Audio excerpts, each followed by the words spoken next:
We're live.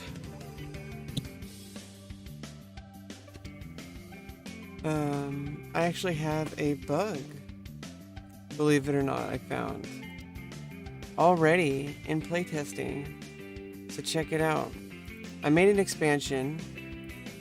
It hasn't upgraded yet. And if I press, try to make it into a God Heart, it'll start building. Okay. But if I start upgrading mining level 2. Oh, it's not a bug. Okay. It's showing both progress. I mean, it's kind of weird. It's kind of weird. Maybe it should add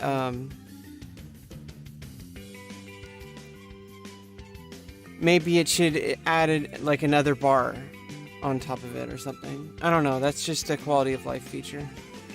It alternates back and forth between them.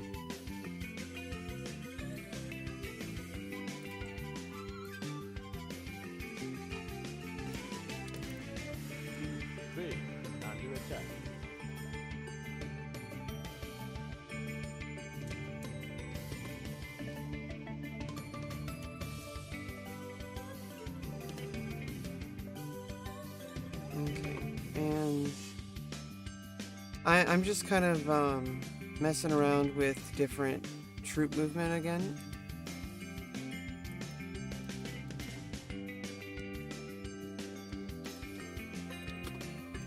So let's get what is going on?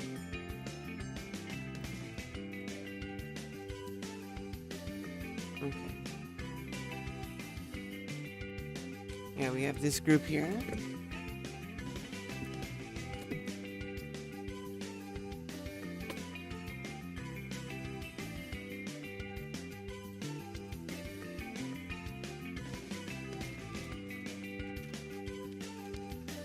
Four hunters and 2 Jacals. Takes down this Pyre defender.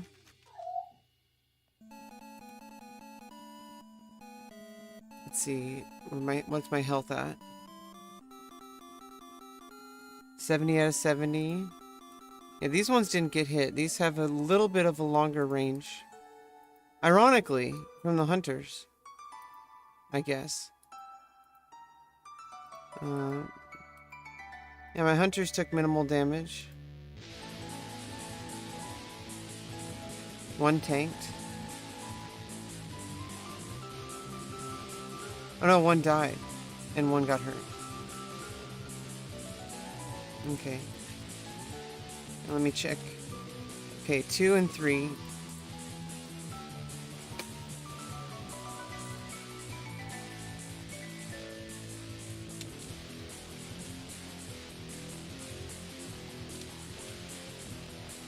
That seems like a pretty good group for now.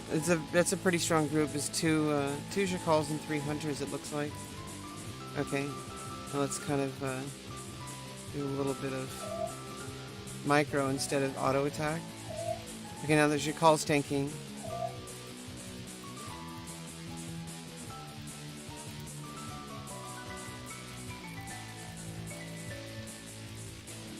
Oh, I can learn a lot of micro in this game. So I am going to get excited about this. I am excited because, first of all, I got the game to run again.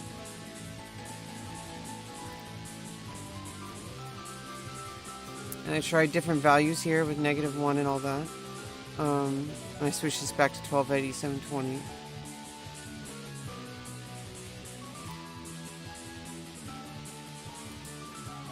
And it loaded again. I don't know why, because I didn't change it at all, really. I mean, I lowered the... Maybe lowering the resolution, because I guess it doesn't support lower resolutions.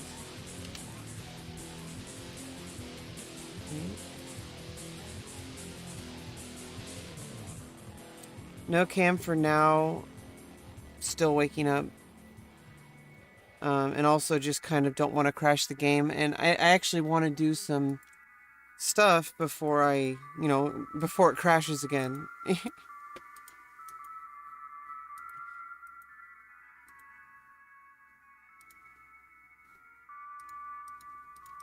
Yeah, so learning micro with this, because first of all, for now, until I get a new computer, I have to learn how to control my units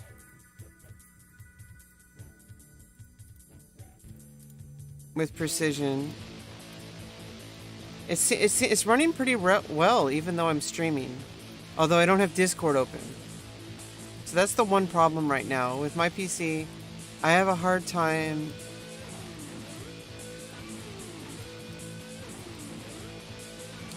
I have a hard time,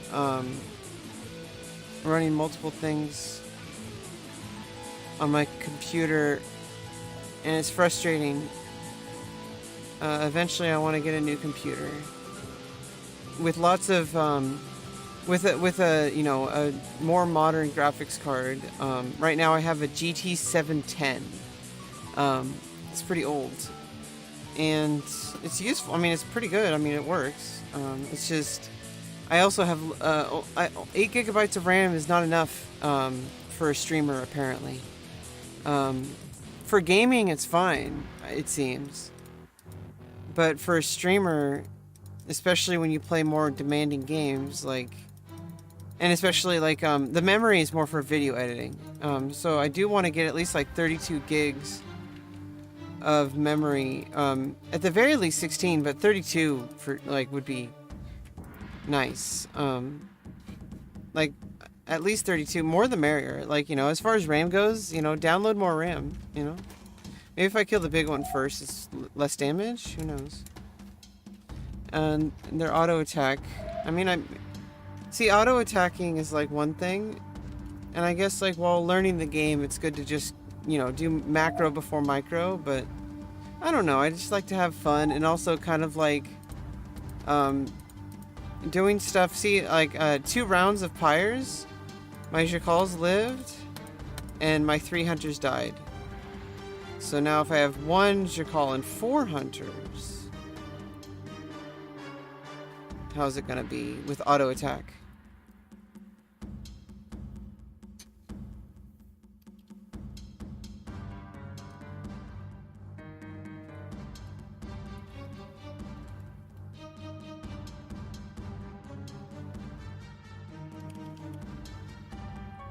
Too bad I can't just hold it down to follow them. I know they'll implement that later. Oh, I have to initiate the attack.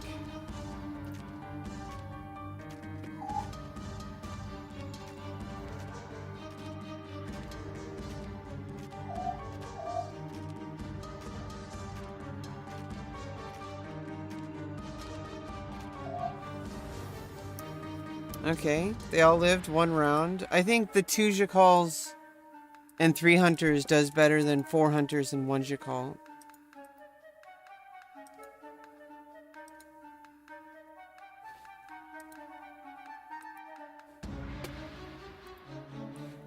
Maybe 2 Jacals for sure.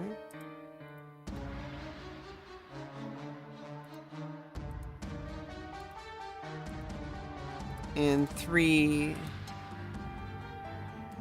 per Jacal.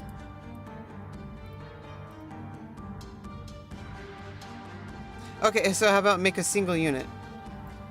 1 unit is 1 Jacal and 3 hunters. There we go.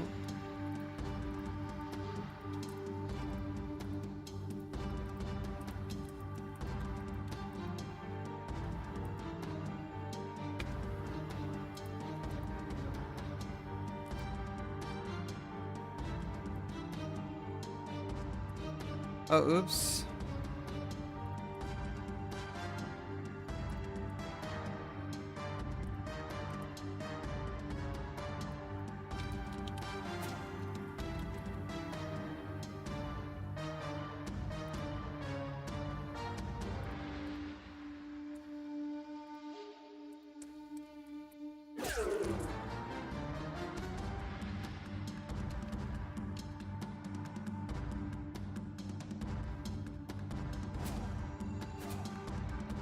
Okay, let's just delete all those. Okay,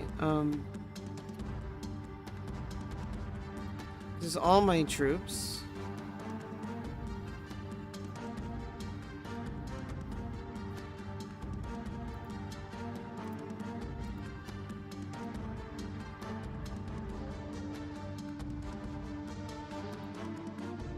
How fast do they take down a Pyre? But first I want to...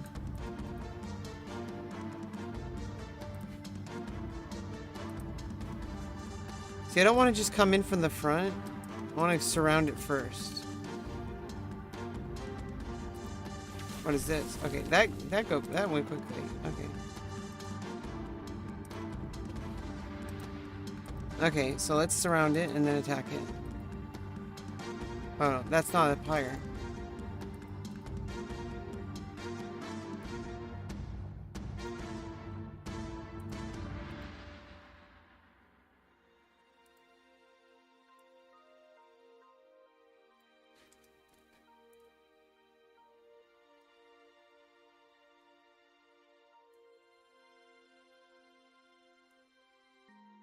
Oh, the Pyre's not indicated on the map? Oh yeah, they are. Okay.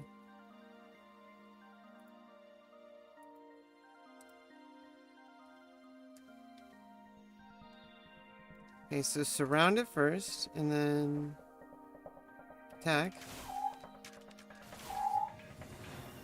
Okay, they take it all quickly. Okay, so let's try to create good control groups that I want to use. Okay, so one's a call, 2 hunters, and put E-cores on their separate control group. Like space 4.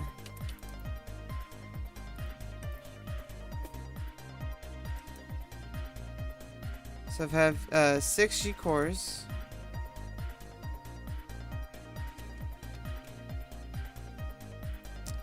And then... I mean, let me put it on space 0.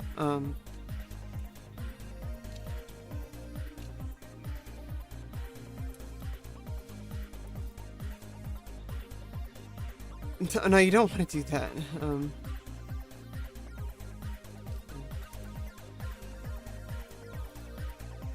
Yeah, let's... What the hell? They move so funny.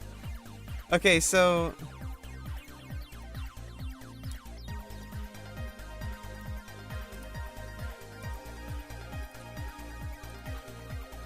Okay. 2 Jacals.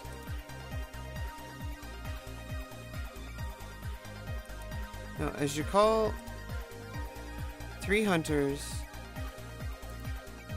2 Jacals, 3 hunters. 2 hunters.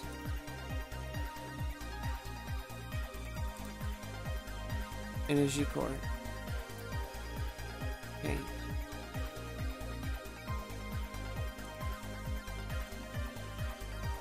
That looks like a good solid group. They kind of move somewhat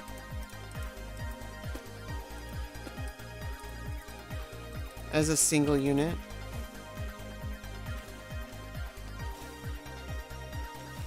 Take down the boss and then the ads, I guess. Or is it better to take the ads then the boss? I don't know.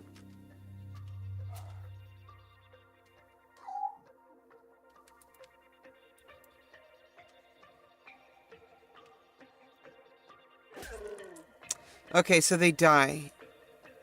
It's not as good as the other group. 2 Jacals. A Jacal. 3 hunters. And a G-core.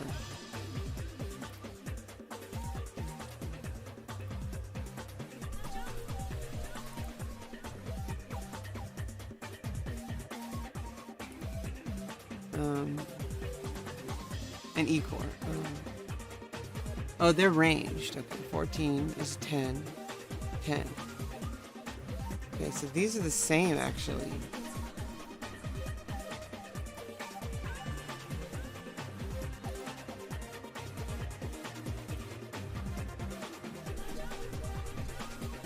Range 400. 12, 18, 24. 7, 7. So basically, hunters are useless? Huh? Except, you know, because E-cores can do...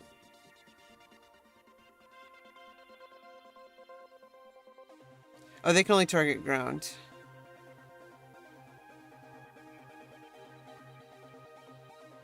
Okay, the value next to the weapon's icon is its damage per second against medium armor. So, Ecor's medium armor, Jakal's heavy armor. And so basically, as soon as you get... you need masked hunters until I can get another ranged.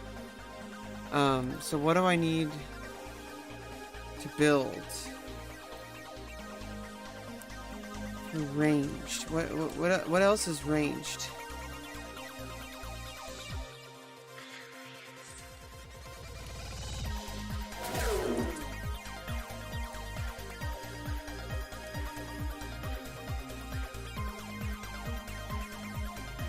Okay, so what else is ranged? Anti-armor. So that's if they go for a heavy armor build. Fast anti-light ground unit with a small linear AoE. Okay, so they're anti-light.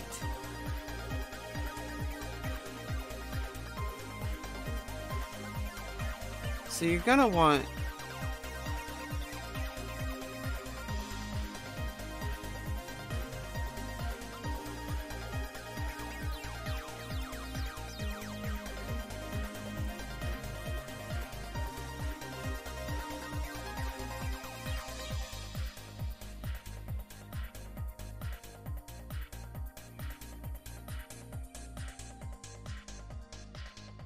Okay, that's anti-light. The only anti-air I have is Masked Hunter.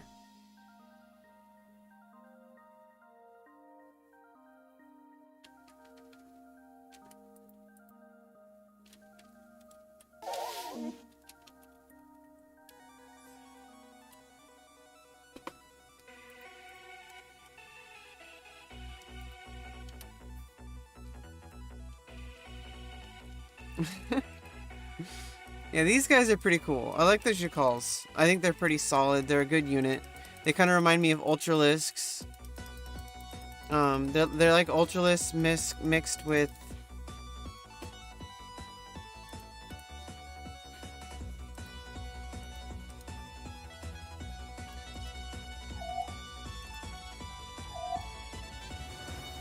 Like, they kind of feel like a little bit like Dragoons, but...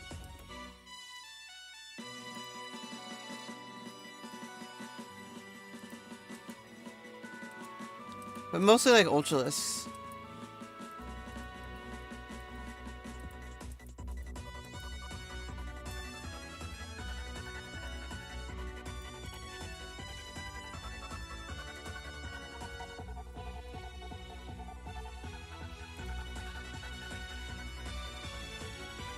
I just need like a wide open map.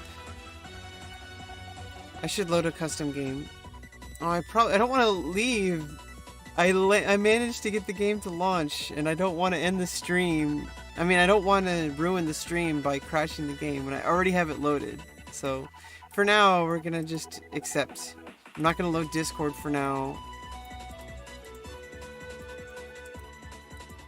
Just gonna move stuff around. I think 3 Jakal is a good, solid chunk for a single group.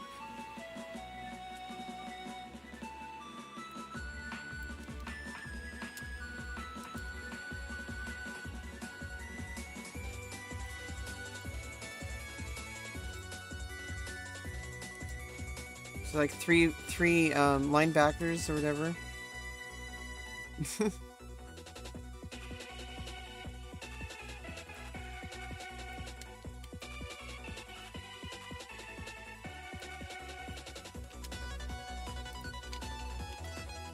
Okay. And let's get hunters out.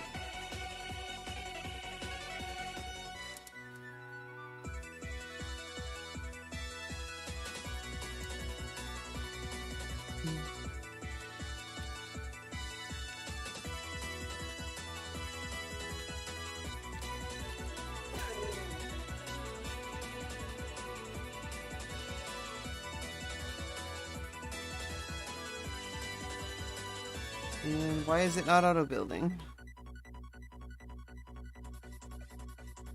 Oh, I have to have more than 1750. Okay, let's...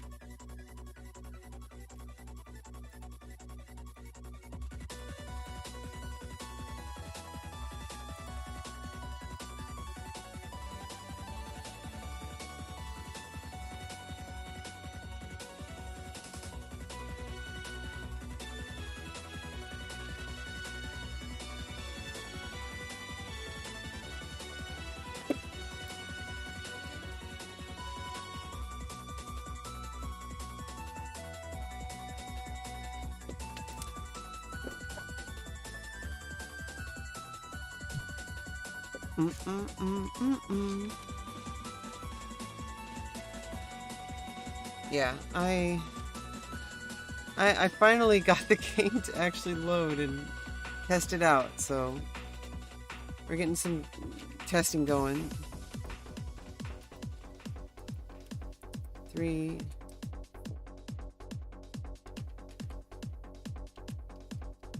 Okay, now hunters are starting to build. After all these grove hearts get built.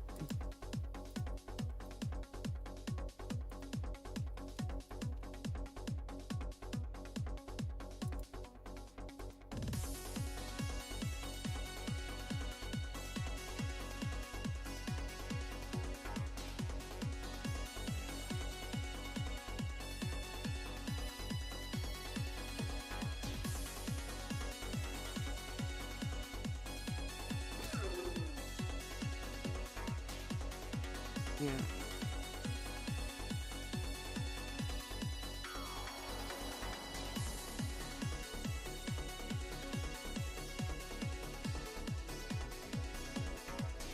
Move the armies across.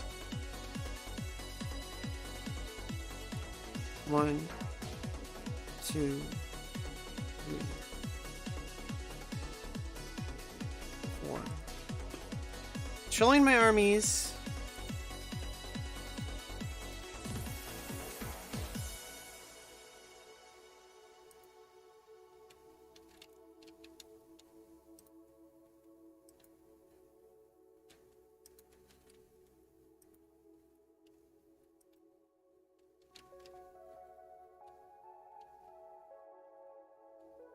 Okay, I got 1, 2.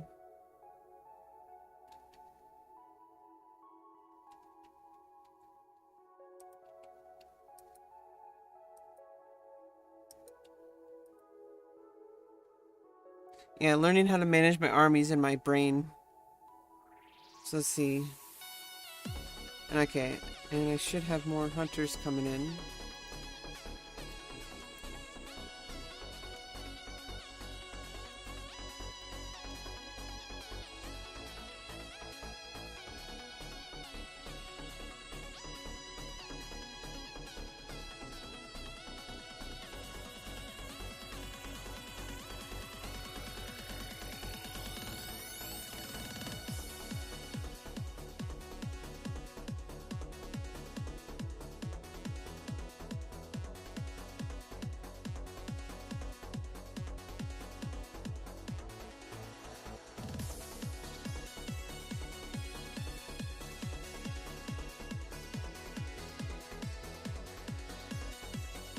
Okay, so 3 hunters and 3 jacals.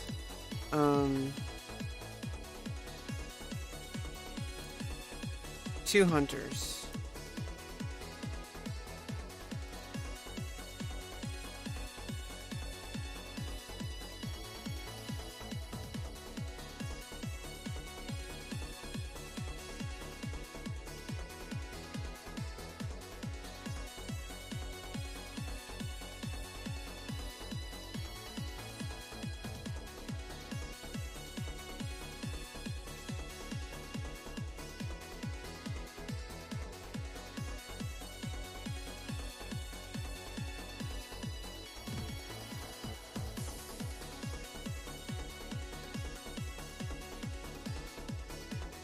Okay.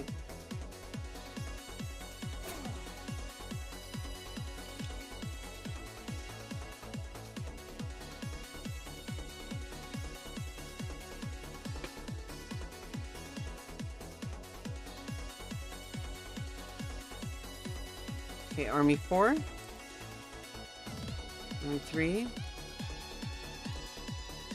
Army 2. Army 1.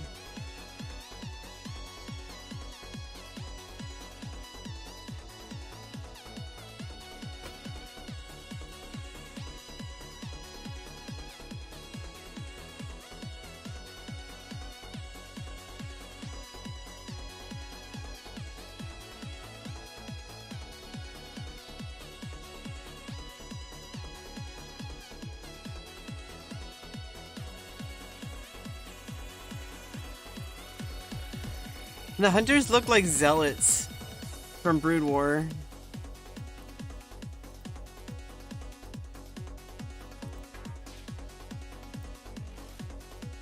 I like how like this game is like the perfect blend. Like they know that they're going for the nostalgia.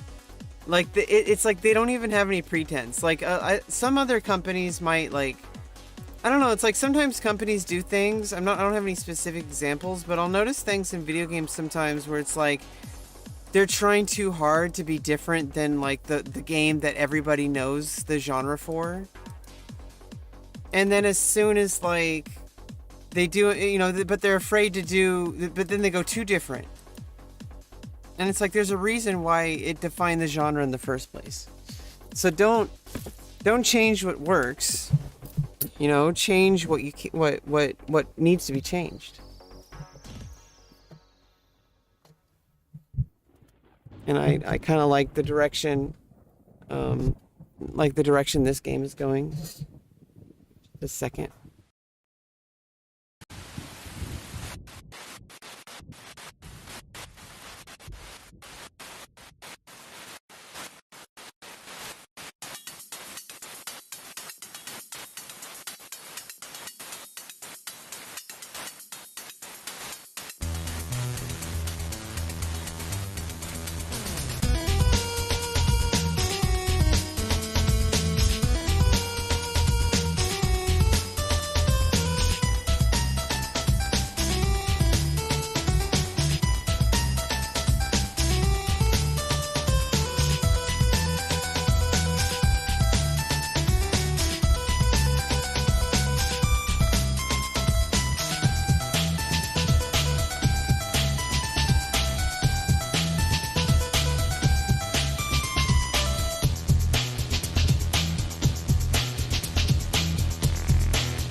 Okay.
Yeah, I like how it mixes the tower mechanic. Kind of makes it like a little bit more like a MOBA, but with RTS. So I guess it's like a halfway between a MOBA and an RTS. I don't know, not halfway, but it seems like they're trying to simplify the process so that you can focus on the actual gameplay. So it becomes more like League, where in the sense where you're controlling one hero, but you're controlling a whole army, but you're controlling your armies as basically as if you're controlling a like a League of Legends like team fight. Like, I don't know, like, I mean, I believe that's where the idea for League of Legends came. I mean, well, for Dota became anyway. Like, was like because Warcraft 3 was so popular, and then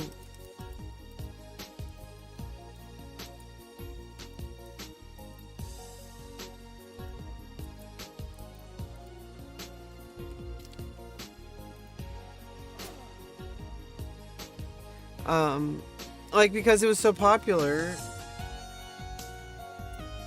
people started, you know, like made like a, I guess like a custom map where people were just controlling heroes. I mean, people did this back in like original StarCraft days. You know, the MOBA idea was like kind of born like back in the original StarCraft days. Like everything that we know today about like a lot of gaming, especially like MOBA is a direct result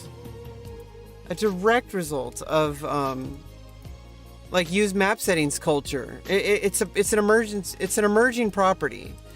Like games like Dota and League of Legends are a direct result of the community driven maps that games like StarCraft, you know, like StarCraft, like it started this whole thing of like making your own stuff, which has basically made everybody an indie developer, at least for RTS.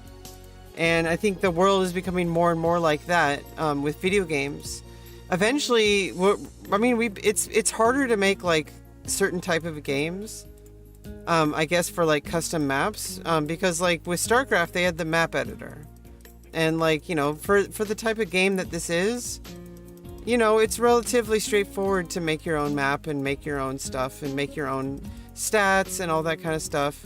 It might not be like perfect stats because you're making custom stuff and you haven't tested it, but you know, but you can still do it. That's the thing, is it gives you like a workshop. And I like the whole workshop aspect of the game, because it's not just the game that comes with it. Like, this isn't just Immortal. Like, this is alpha release, already pretty fucking good for alpha, I have to say. On my piece of trash computer, got it to run on stream. Afraid to run webcam or Discord.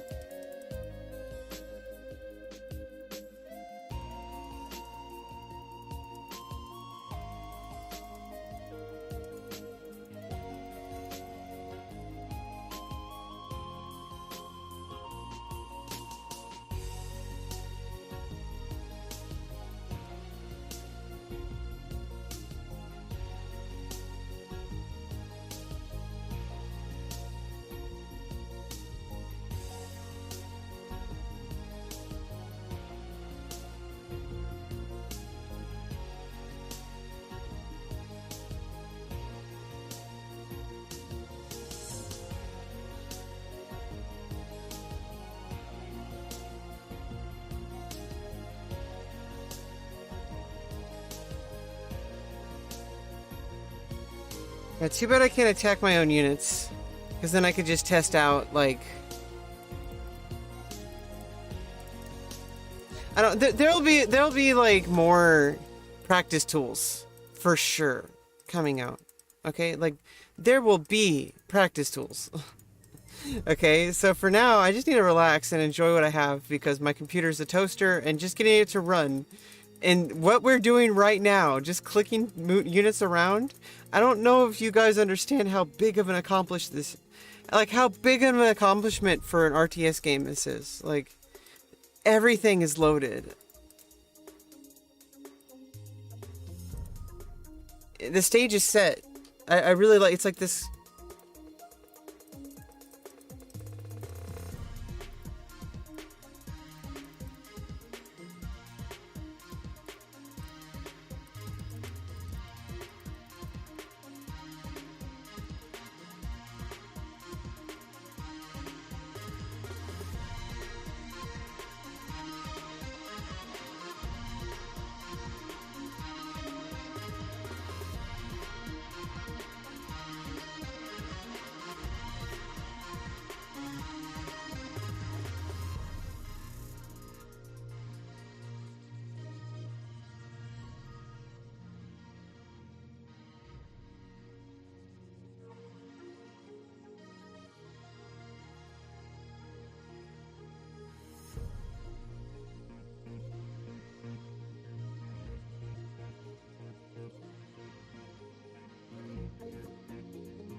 I can push the units around.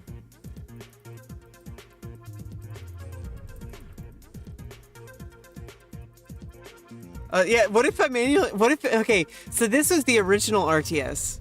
In order to get your armies together, you had to actually manually move by pushing them. This is how the pre-alpha worked.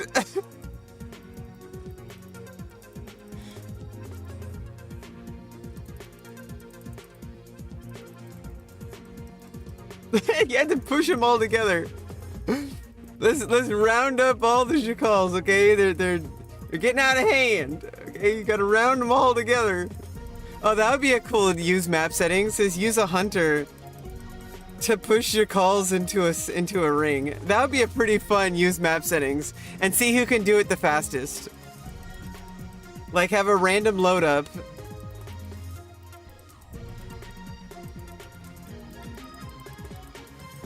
For each player, and they both have the same starting position, and see who can do it faster. That would be a cool use map settings.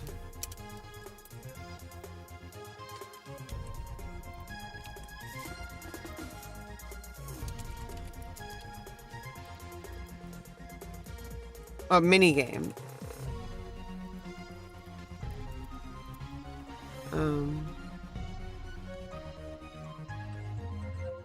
Shakal Roundup. Use a hunter to push Shakal into a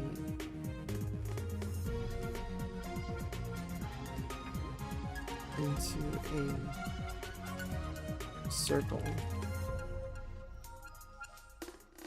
After 100% of them are in, the first player to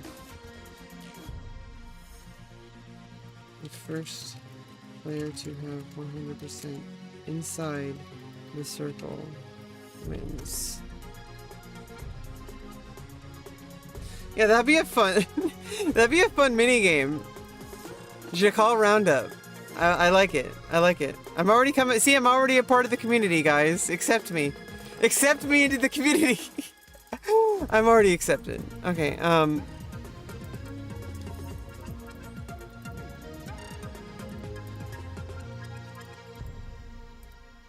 yeah, do Shakal Roundup. It would be a really frustrating minigame, because, like, look at this. Like, look how hard this is. Especially, like, depending on where they're positioned, it's gonna be harder. And you might accidentally push them behind... By trying to get back to push, you might accidentally push them further away.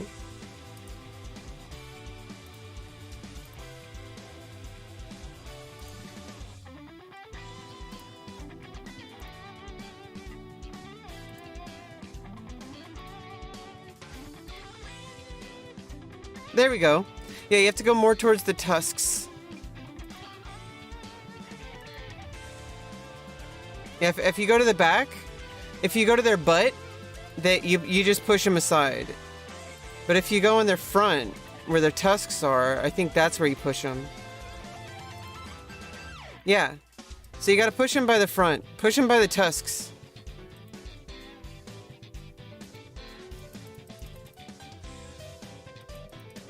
But then, if you get him stuck in a corner, how do you push him? I guess if you're immediately... I guess the hitbox... There's hitboxes, okay. You have to be right next to the unit.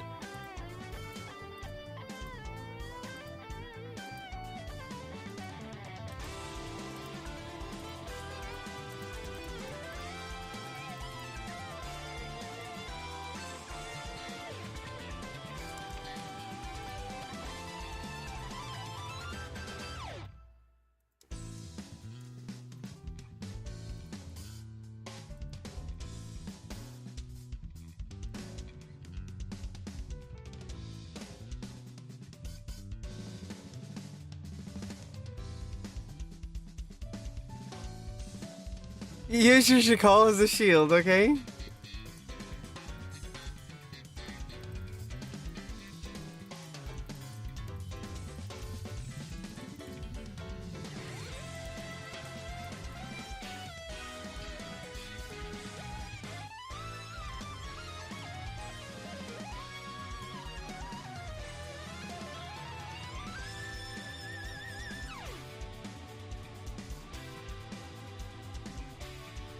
By the way, digging the trans colors on Mala. Badass, Blood Witch. Whoa, what happened? Okay.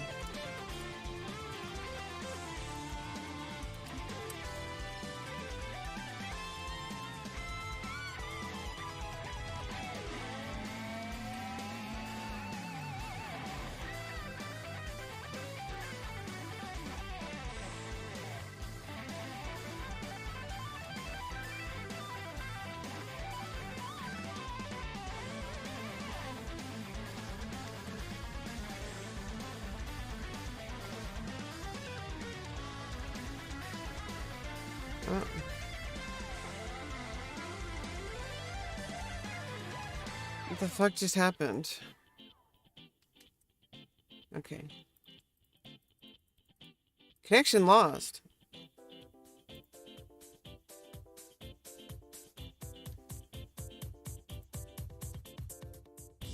Well, I gotta take a quick break anyway.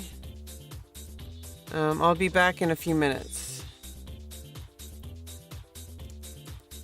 Probably like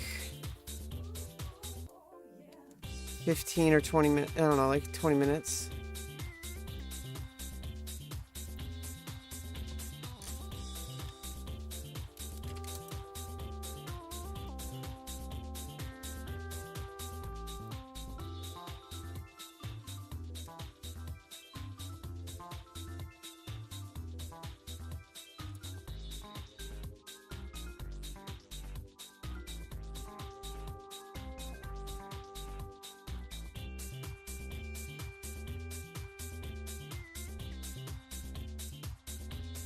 Hey.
Hey guys, I'm kind of back.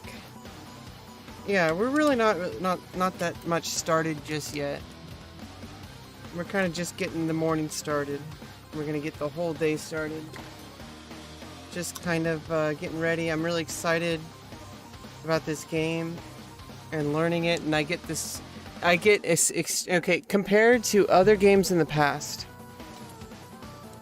I have a unique experience with this game. I'm not in pre-alpha, but I'm in alpha. So, you know, but there's going to be a ton of changes between now and the official release, or at least the beta even, you know.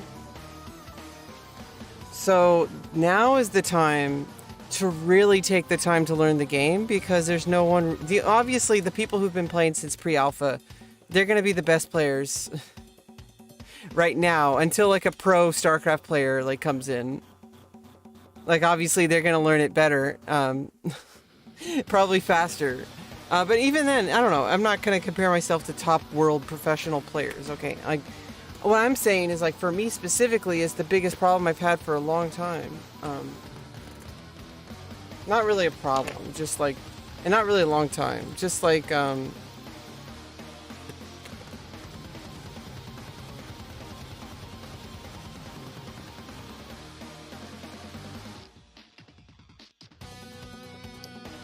was that whenever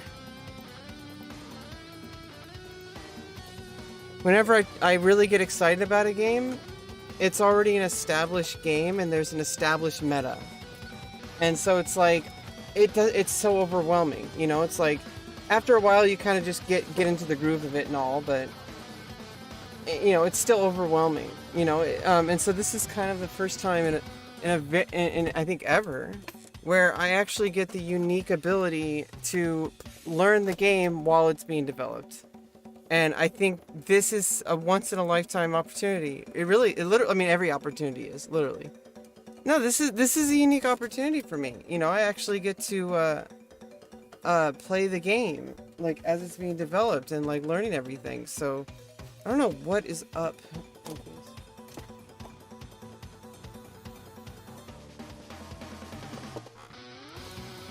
What is up with my... Where's my camera? Oh, because I have it zoomed in. I was wondering what that was. Oh no, I don't have it zoomed in.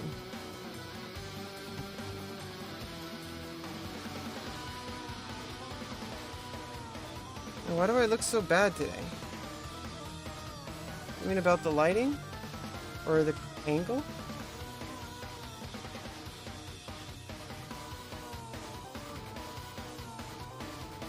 Yeah, either way, it doesn't really matter. We're just here on a Saturday, hanging out together. I'm gonna get back to like getting, and I take my time, okay? It might be a little frustrating for some people about how slow I learn, but I really do take my time. Oh, I'm like usually way back here. It's like, and my arm, oh, God, I need to fix my mic arm. That's actually like a real thing that needs to happen.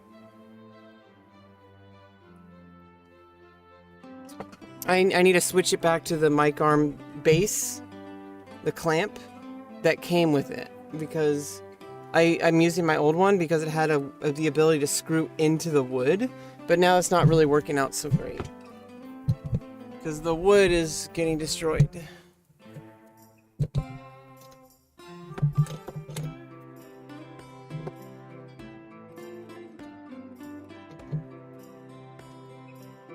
Because I just need to be extra careful with my microphone. That's really what it is. Like when moving it, I have to hold on to the base. There we go. Hold on to the base. All that base, all that base, all that base, all that base. Huh? So let's try to launch the game again.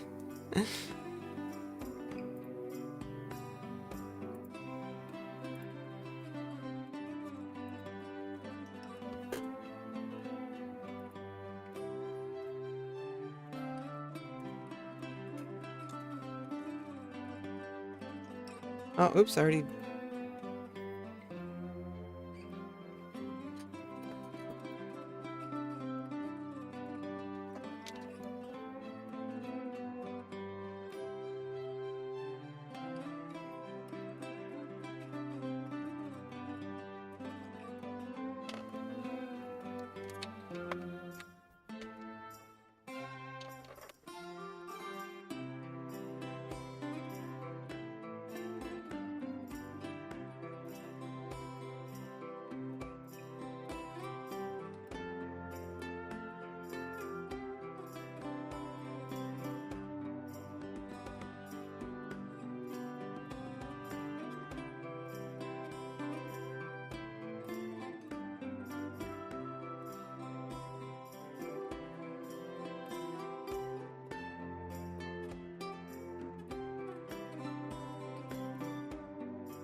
Please don't hesitate to let us know what it's like for you to play Immortal on our Discord. Well, I'm streaming it. And I also am hanging out in the Discord. I really like the people in the Discord. I like the attitude people have. I really like the also the devs are very I don't know, it seems like the devs are like very talkative about like the game. So it's pretty cool. In fact, I want to get on the Discord right now.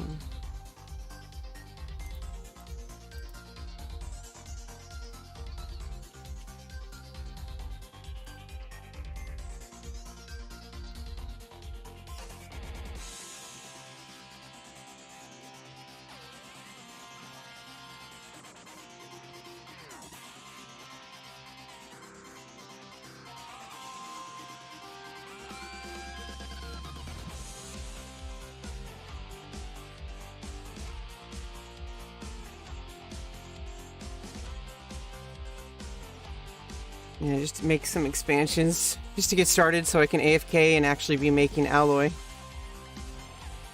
And ether.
Yeah, one hunter. Oh, trying to take this down.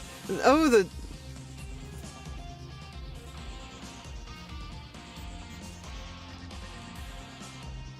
One worker. One symbiote is taking this on. It's not... It doesn't attack the symbiotes.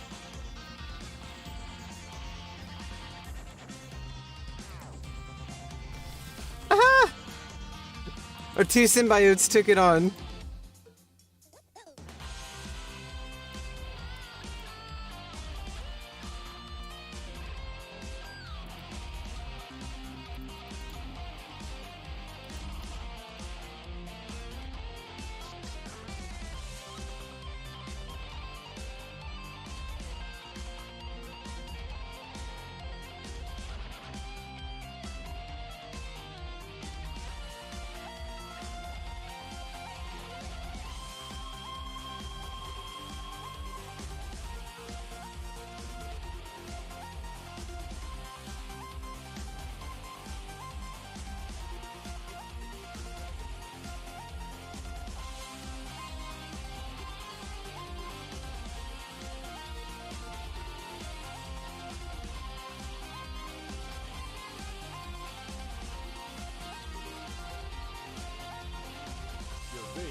Yeah, I mean, you can even have the workers take this thing down.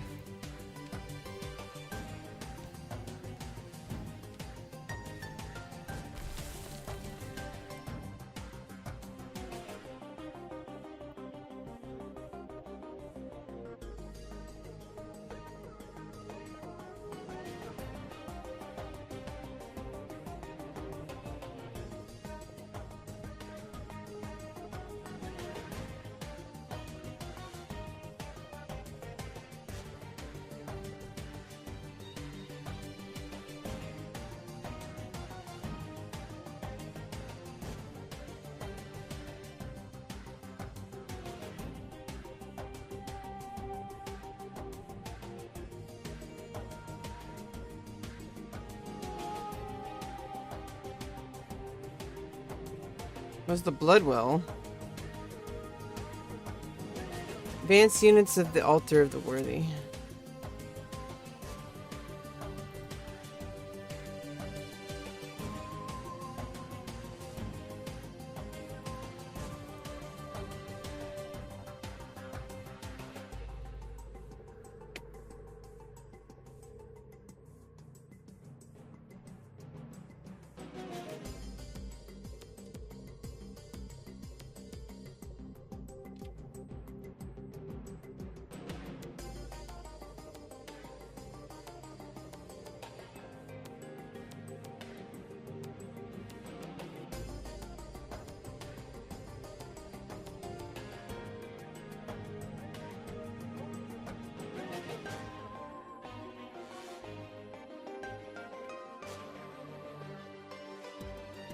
Hey, what's up, Raja? Welcome back.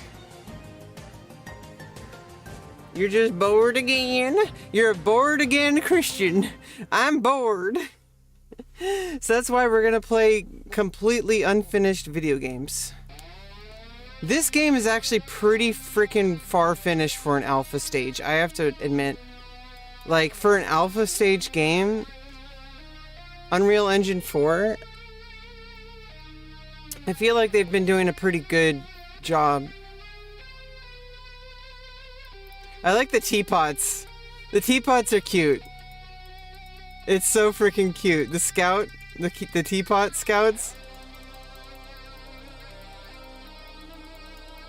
I wonder if they're gonna keep that in the final version, or if they're gonna keep that as a meme or something, or if it's gonna be an item. Like, what is gonna happen to this? What is this teapot gonna be? Is it gonna stay a teapot? Like, fuck it. Let's keep it a teapot. Like, oh, we're gonna use it as a placeholder as a scout. Fuck it. Let's keep it as a fucking teapot. And you can unlock custom skins for it. It's like a teapot skin. Like, come on. Imagine a scout that you had. Imagine getting loot boxes and getting like a 1 in a million loot box skin for your scout. Imagine that. That would be so freaking crazy. Have you seen Poppy Playtime? No.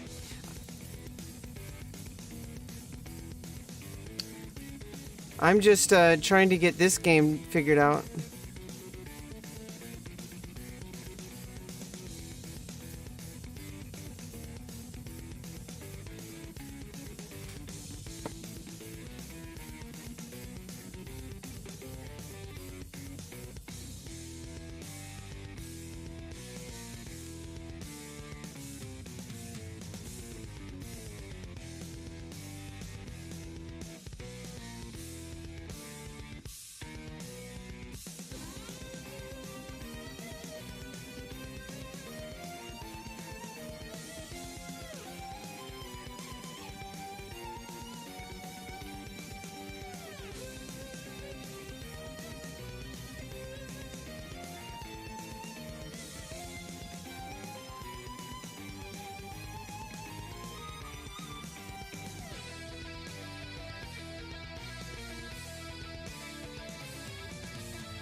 VR Quest 2? Oh my god.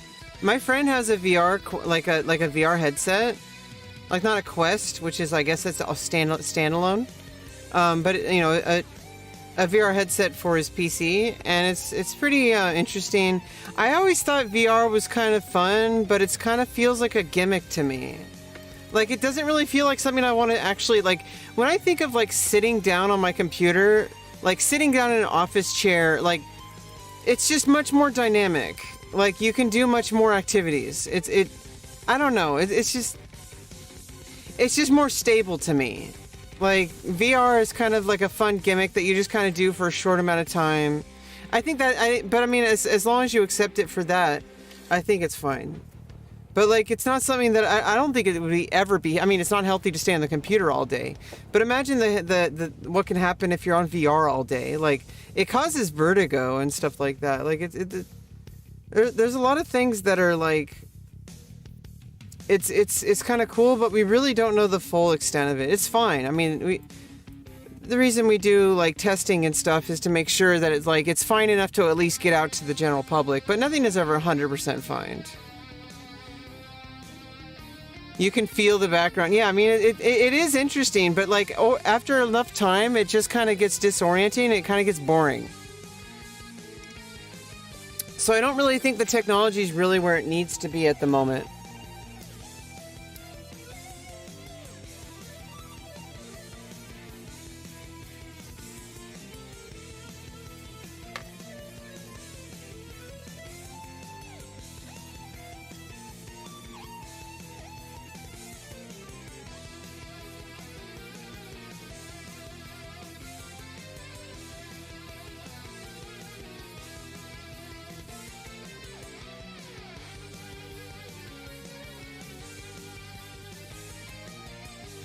Okay, I want to get used to... I think I'm going to try to, like, get used to using 4 control groups as far as my armies go, depending on the different and then have random, like, mages and stuff on alternate control groups.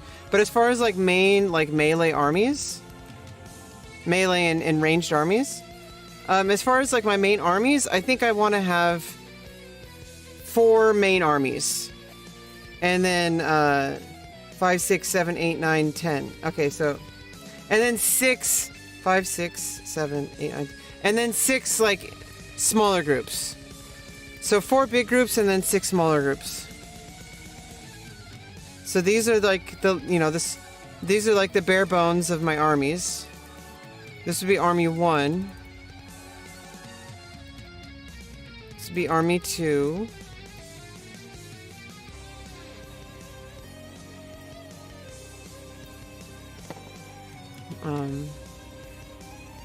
Army 3, Army 4,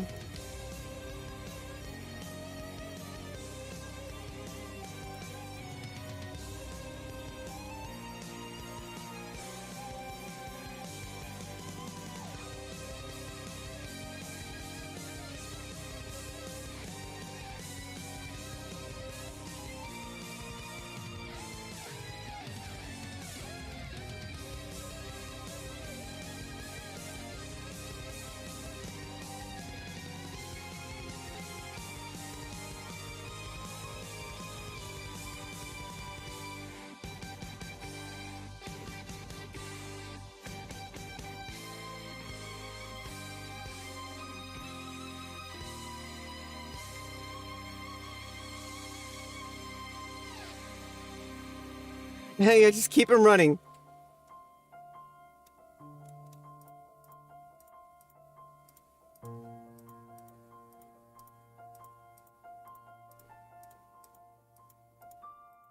Oh no, the problem with this is I have to remember... Oh, this is actually... This is actually kind of interesting. Because if I do a waypoint... Let's say I get group 1. At some point...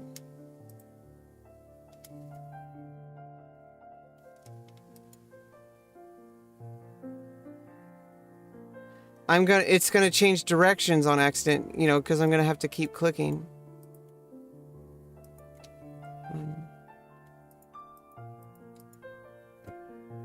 Okay, let's get them all here. Okay. 1, 2, 3, 4. 1, 2, 3, 4. 1, 2, 3, 4. 1, 2, 3, 4. Okay. 1, 2, 3, 4. 1, 2. 1, 2, 3, 4. 1, 2, 3, 4. But then I have to remember. 1, 2. That was the last one. Okay, good. They solved the problem I was actually just talking about. I was worried that I wouldn't know which the last one was. But they actually tell you for each group, right?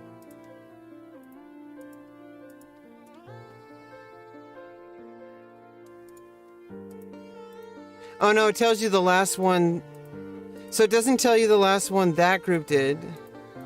It tells you the last one you did. So it'd be interesting if I do a shift, waypoints.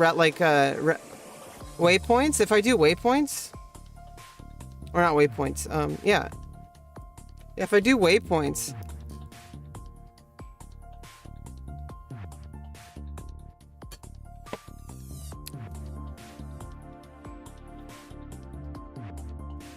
It's an alpha release game.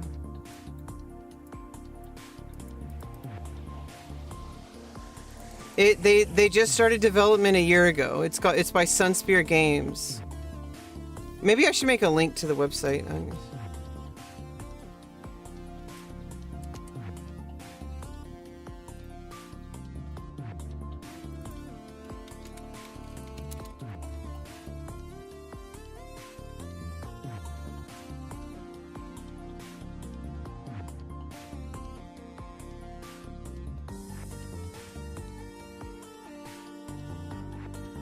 Oh, a gamer! I thought you said a game. I'm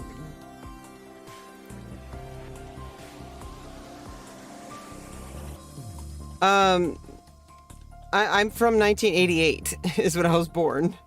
And we had an NES and a Genesis basically as my earliest memory. Okay.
No, I don't play Age of Empire. I'm going to focus on this game because I want to be a part of the development. As a streamer, I feel like this is a much more exciting opportunity than just playing the next Age of Empires. You know what I mean? Like I actually get to be a part of this game somehow. Like even if it's just streaming it. Even if it's just, playtesting it like I am now. You know, making sure, they're probably collecting all sorts of bug data. Okay, 12 units can take down the Pyre.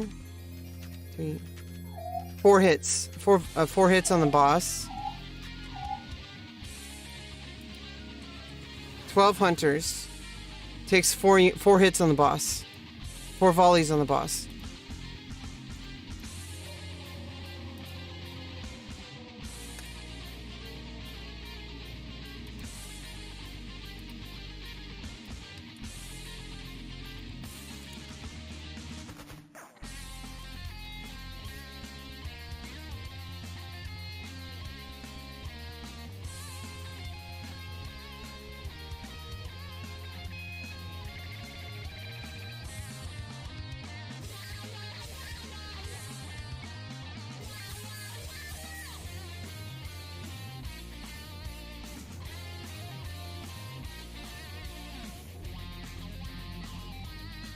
I mean, I don't know if that's... I mean, gather as much data as I can. I don't know if Hunter times 12 equals 4 volleys auto attack on Pyre boss. I don't know if that's useful or not, but it doesn't matter. Check out!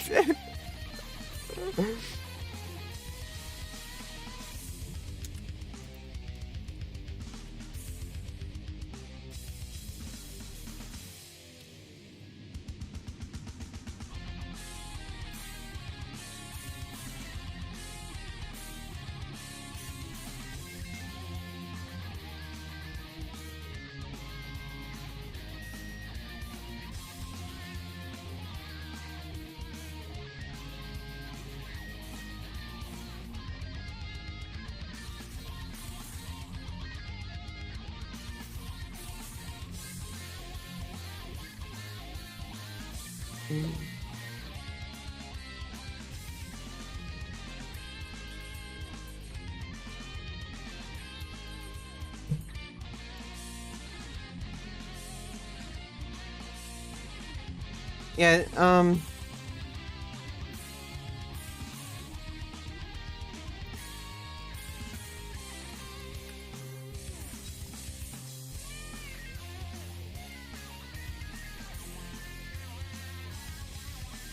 I guess that doesn't work with a question mark. Oh well.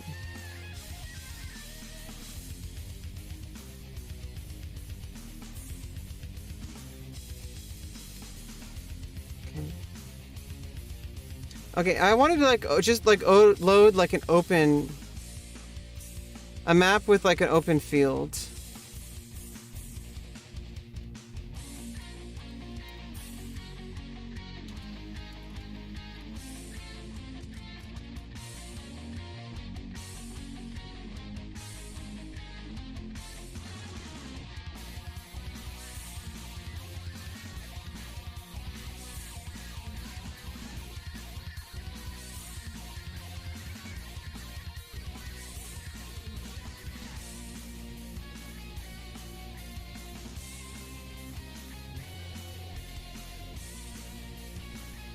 Yeah, I think Army Draft is going to be the one. It's just a completely open map. Or wait, can I make resources on that map?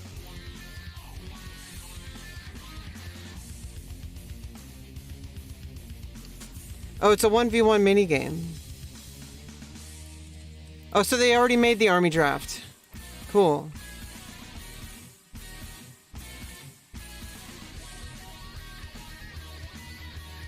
Hello there. I'm the user experience lead for Sunspirit Games. My name is Tom, and I'll be taking you through some minigames. So I'm going to come over here, I'm going to click on minigames, going to give you a little message to make sure you know you're about to launch the game, and we'll get into the game.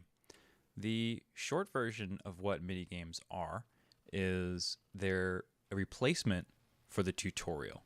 So whereas tutorials will have you go through things one time and oftentimes you'll forget, this is a little bit different.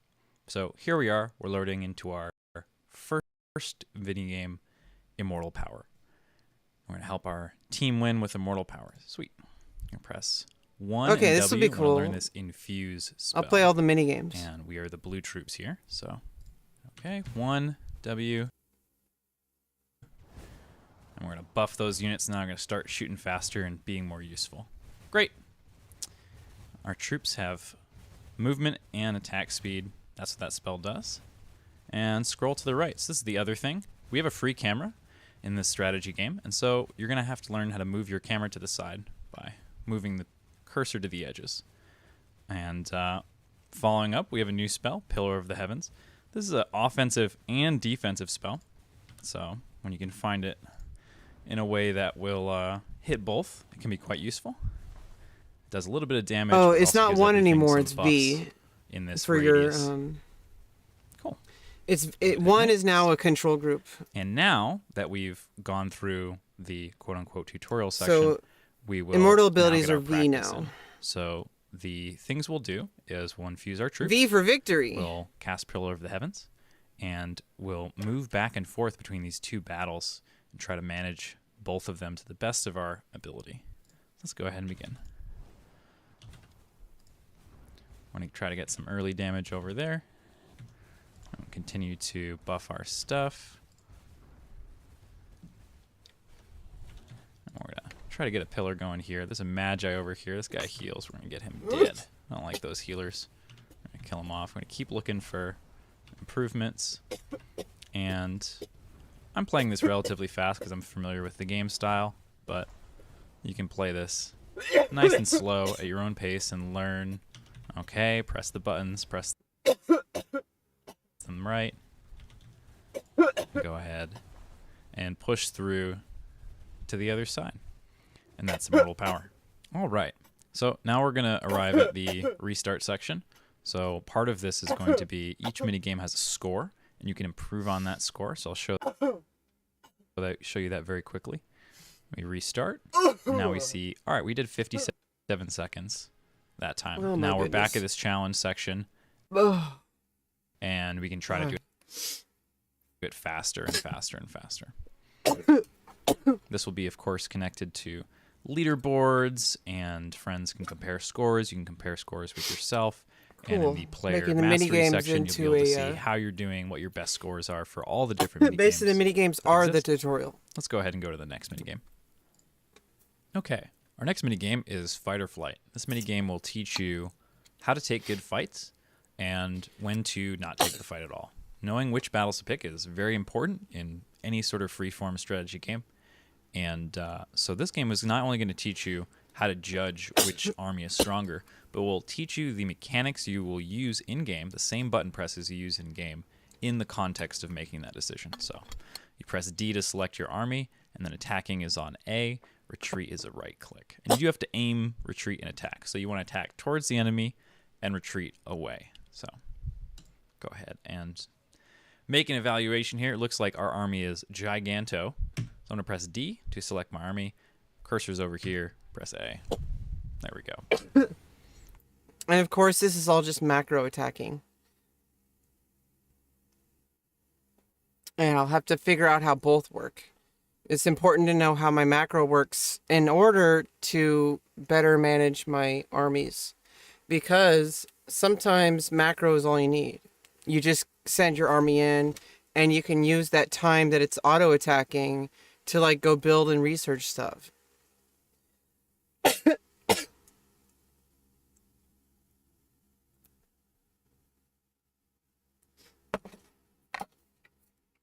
And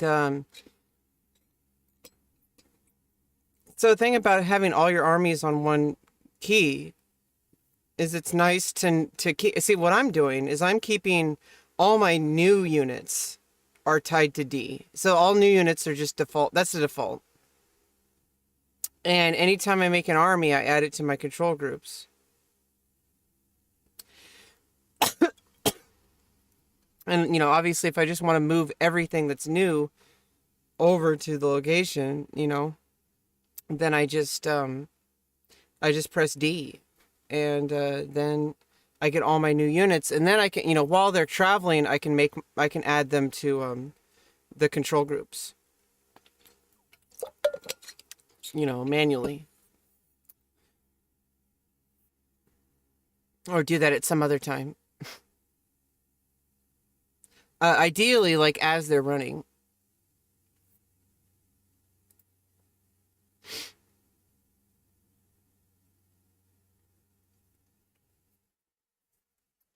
Okay, let's load the different mini games. Now we got army army draft.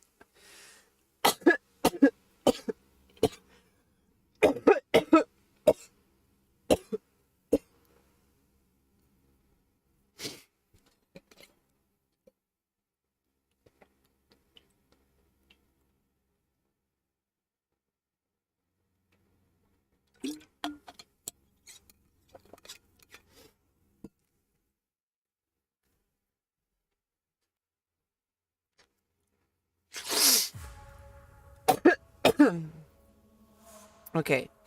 Help your team win with your immortal powers. Okay, so it's V now and not 1.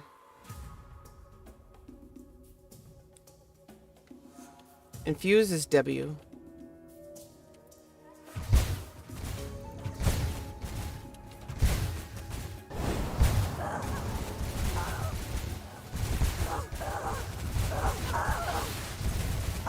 bonus movement attack speed. Okay.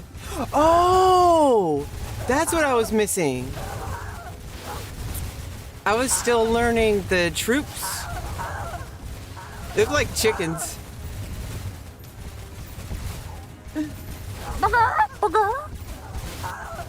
There should be a joke skin where they actually are chickens. And when they die, they go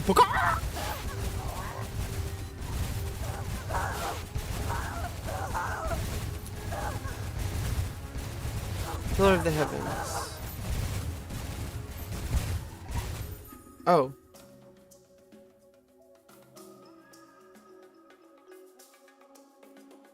Oops, I used it on the building instead of the army. Whoops. I broke it.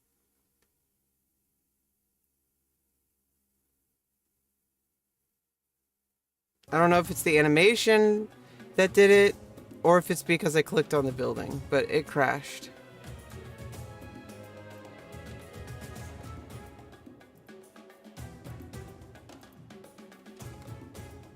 It's just completely frozen.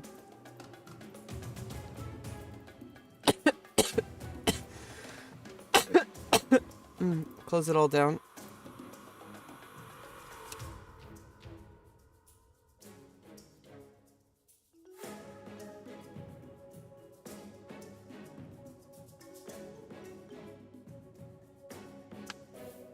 And the Jacals kind of look like gorillas, like they're like, or no, not like gorilla. They're like a mix between, you know what they remind me of? Okay, so I said they look like ultralisks, but they also remind me of the buffalo from Final Fantasy XI.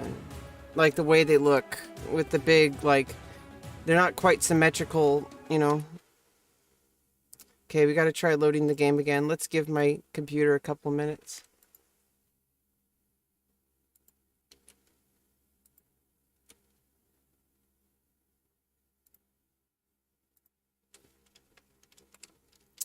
Yeah, yeah, I think it's interesting. That mini game taught me something, even though I already knew it.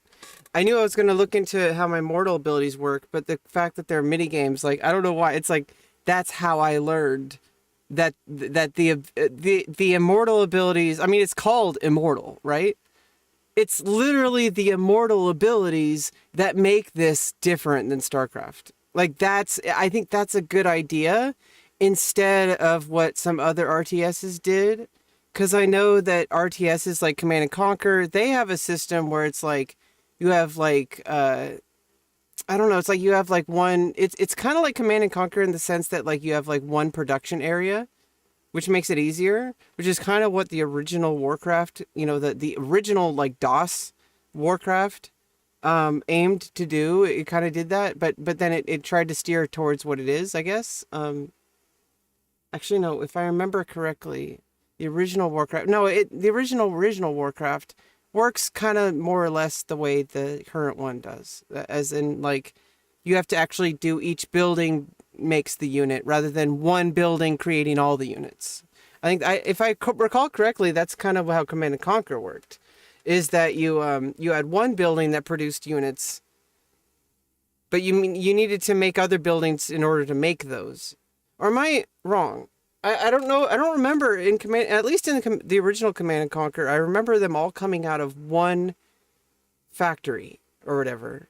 You would build the other stuff, but they would come out of the central thing. And to me, that's a huge difference that, like, when StarCraft came out, or like when Warcraft came out, that made a huge difference. Because when Warcraft came out, instead of having the units come out of one building, they would come out of the building that produces them. And so you'd have multiple buildings, and that would create additional defense in your base. And also it would create targets. So it's like, if you needed to put a barrier, like your opponent could just target whatever, but it would help you decide where to put your armies and where to put your cannons and stuff like that. So I think that, I don't know, it's kind of like Risk, like where you have to have certain armies, but if there's certain places where if you have like 12 armies in like a country, but every single country around it is your own country, like is a territory you control. So if you control territory and you have all of your units in the center of it, then it's going to be easier for your opponent to break through the wall. So you kind of generally want to keep like an even amount on each territory because there's a lot of RNG involved in Risk, and in games in general, but there's not so much RNG in like RTS because, I mean, there is RNG in the sense that there's always the case that there's glitches, or there's the case that there is like chances of critical hits and stuff like that. But in general, you pretty much calculate it like chess, I feel, is you kind of calculate your units as if you're going to get the lowest possible damage outcome instead of the highest possible. Like, you know, I mean, obviously you're going to like kind of, you're going to wing it. But you know, in the end of the day, like I do feel like if you really want to calculate the game, you want to think not in terms of luck, and you want to think in terms of skill. And that's when I think of games like chess or StarCraft. You want to know the matchups. You want to know which amount of hunters you need to take down a Jakal and take minimal damage. See, it's one thing to be able to take it down, but if all your units die, then it's not so great unless it's like an emergency. But it's good to know the minimum. So it's like, at the very least, if everything goes according to plan, at the very least, that a minimum, I mean, even with maximum output data, so you have to do it a ton of times because you have to see how many times, like you do it 100 times. Like you have to attack the Jakal. This is what I'm going to set up. I'm going to set up like 2 hunters and how long it takes to take down a Jakal. And then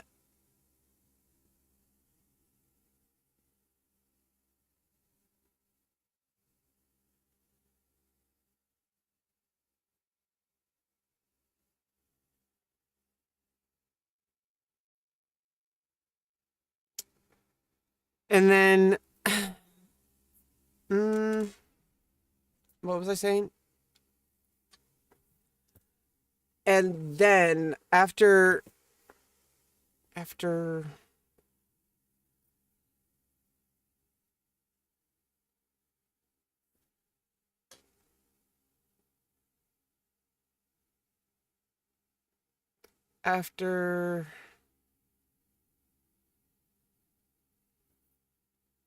okay, oh yeah, the RNG, like, yeah, because like you don't want to put all your units in like the central territory and then you have one unit on each territory around it, because then all they have to do is just roll and take down one unit. Like they don't even have to use 3 dice. They could just use 2 dice even. But you know, or even just use 1 dice to try to take down the army at a time. No, I think it's better if you do 2 or 3. It's just better opportunity. No, you want to do 3 in Risk. But it's different in like other games. In other RTS games, there's a different balance. So it's just like other games, like Immortal, like it's just like games like War Machine or like Warhammer that are like tabletop RPGs. So this is basically, RTSs are basically tabletop RPGs for the person who can't afford tabletop RPGs. RTSs. I mean, strategy. Tabletop. Because tabletop games are a very expensive hobby, or it can be. It can be very cheap too, especially now with 3D printers. But you still have to have a 3D printer, right? Like, so it's like you still have to invest in it.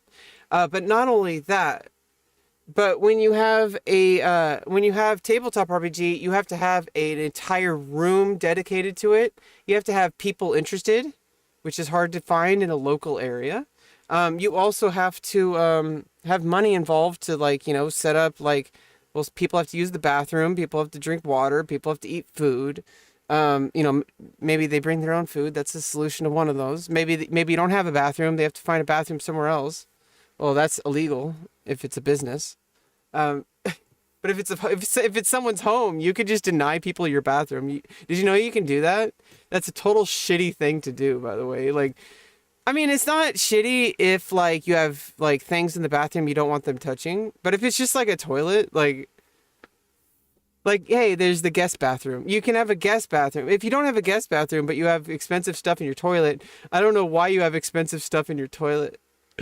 Like, why? It should just be a toilet, a shower, and a sink. That's literally all you need. And the rest of your house is where you live. You just go in there just to poop. Yeah, you don't need like a bath of like with like an overhanging fruit and like ah, ah, ah, with the angels. That song, you know what I mean. We'll get it in editing.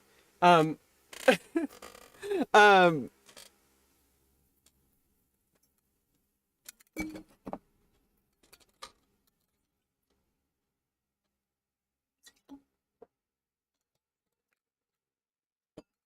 oh, she's recording for editing for YouTube later. Yay! There's gonna be new content.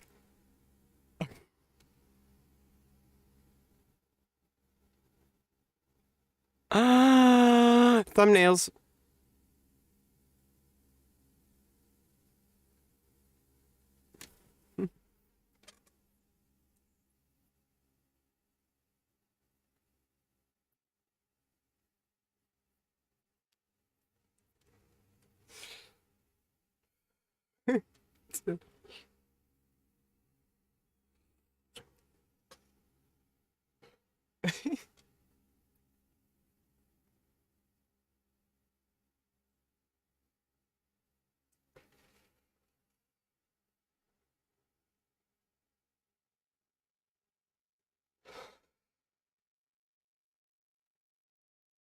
It's like people that that thing, the beatboxing skills, right?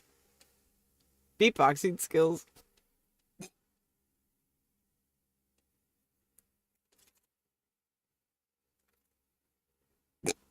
Yeah, I'm gonna cut back on my weed soon. I mean, I already am cutting back, so it's like I am cutting back. So it's like now I'm on the path of like now I gotta remember to start. Once I start my day without feeling like I need it, that's when I know I've made a good transition to sober. Because I wanted basically another 2 years of being sober, basically.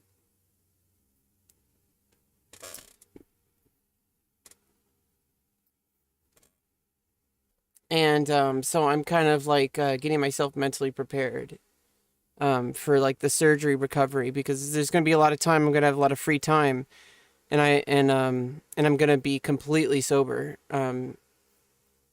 Except for like ibuprofen and stuff. Until I don't need that, and then when I don't need that, then things start to get easy, and then but then it's like I still need like probably a year of recovery or more before I feel like safe enough to like do anything of like strenuous activity, which includes like at some point it would be okay to partake in marijuana again. But just like after I started hormones, I waited a long time before I knew when I could slowly test the water if I could, because I know that like there are trans people who smoke weed, and I don't even smoke weed. Like I'm vaping, and that's the line I draw now. I used to draw the line at smoking. Like I would say, like, I mean, there's different variants. There's like, you can smoke out of a pipe, and then some people are like, oh, I don't like smoking out of a pipe because it's too harsh. So they'll smoke out of a bong. And then they're okay with that. And that's fine. But like, I won't even go to that because I think it's just having the lighter and the bong. It's like, it leaves your hands all like freaking like gross and you smell like smoke. I mean, I know there's problems with the vape as well. It's also harsh. I don't like it. That's why I use it as the last, the last part of it. That's how you get the way you deal with addiction is that you don't completely isolate yourself into a corner. Because I do have an addictive personality, and I can get really addicted to things like video games or marijuana. Just anything that I like. If I don't like it, then I don't get addicted to it, or I might. And there's things that I don't like, and it's like, why am I doing this? Why am I doing this? And that when I start asking that about weed, that's when I know I need to start quitting, and so that's why I've been doing it. It takes a little bit of time because eventually, cold turkey is always the answer, and eventually, so there's going to be a morning where I wake up and I'm not going to do anything at all, no weed at all for the whole day. From morning to night, and to sleeping, and then the next day as well. And then it just keeps going. And then you get a new balance, and it's nice, and you get really healthy, and because sometimes your brain needs a vacation, and sometimes you need the weed, if that's what is useful for you. Like for me, like weed is my thing where it's like I need a mental vacation. Like I need a way to get my brain from on to off. Okay, without actually like turning it off. So marijuana does that for me. Some people it's alcohol, and I avoid alcohol because I knew I slipped into that slippery slope. Like I did the alcohol thing in my early 20s, and it really fucked me up a lot, especially as diabetic. And so marijuana is kind of a gray area because sometimes especially depending on the frequency, but also depending on the intake. But if it's the intake, even if you're like smoking like straight up like weed out of a pipe or like a joint, if it's like once every like 3 years, like that's not going to hurt you, like your lungs or anything. Like you're going to heal up like quickly. It's still like, the psychological part of it, that's different because any experience in your life is going to stay with you for the rest of your life. And depending on the intensity and the emotional attachment to the event, it might have a bigger impact on you. And stuff like mind altering substances can have like this effect on you, where you start to forget that people haven't taken it before. And they haven't gone through the gates that you've gone through in your brain. Maybe they have, even without taking this. See, it's not the substance, and this applies beyond like substances. This applies to anything. It goes like it opens the gates. It starts. You have stages. It's like there's like stages. Like I'm in a stage of transition as a human being, as somebody who was born in my particular circumstances and who happens to be in the particular circumstances that I'm in right now, which is I was assigned male at birth, and then I discovered I'm female, and so I needed to change my body, and so there I go. There, like, you just start doing what needs to be done for me. Because I'm an individual unit. Everybody's an individual unit, just like this game that we're playing. Just like this game, Immortal Gates of Pyre. You know what I'm saying? Like...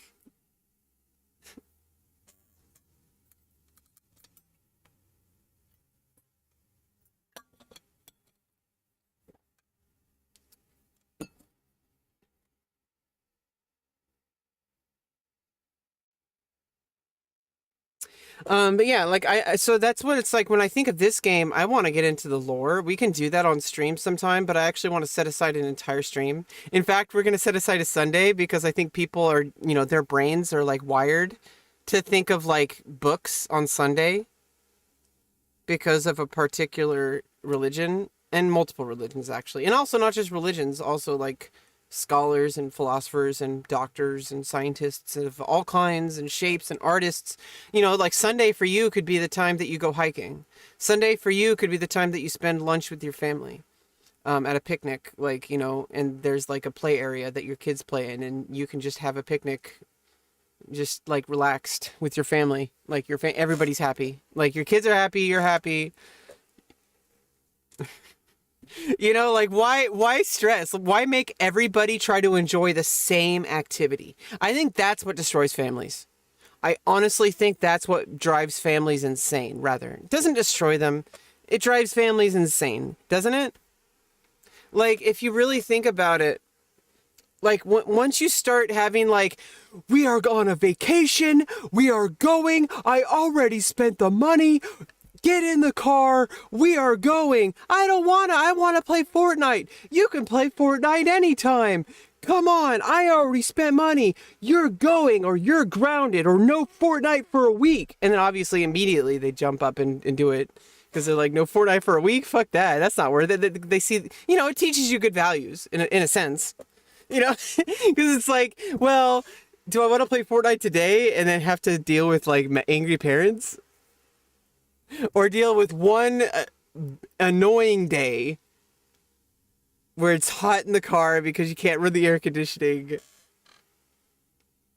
and nobody wants to be there, including the parent who was like bought the tickets in the first place, or the person who bought like, it doesn't even matter if it's like a family or not. It could be a family that's like just people, you know, like people who hang out, like the Scooby-Doo people, you know, Scooby-Doo people. I'm a Scooby-Doo person, aren't I? Scooby-Dooby-Doo. Rebecca, what are you doing?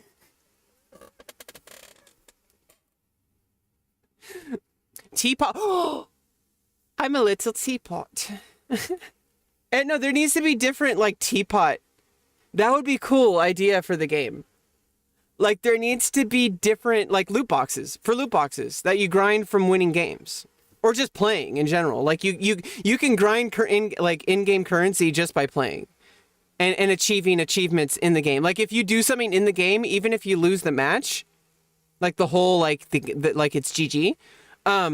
Like if you do something crazy, like you get like you deny a pyre, or like you do something like you deny a kill or something, like, you know, like from a teammate, you know, from an enemy, like you deny one of their teammates, I don't know, like you do something, like there's different achievements, and that could give you like ka-ching, like you get little in-game currency that you can then spend on loot boxes.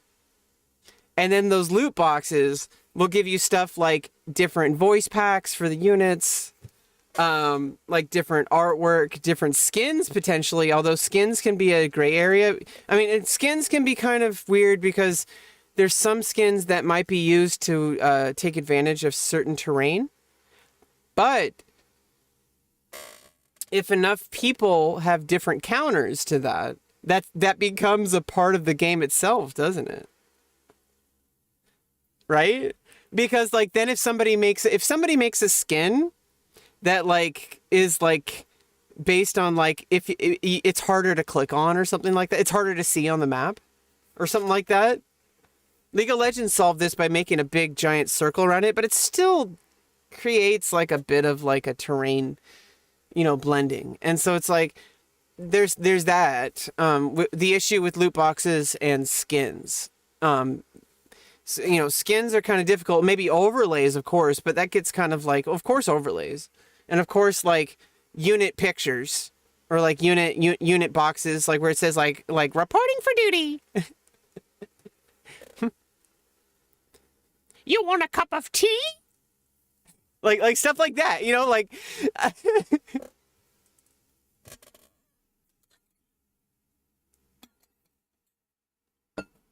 Oh my. Why does the teapot have to be British? I don't know why. Like, I don't know why. Like, something about it. Isn't that where it was invented? Probably. Who knows? But what I do know.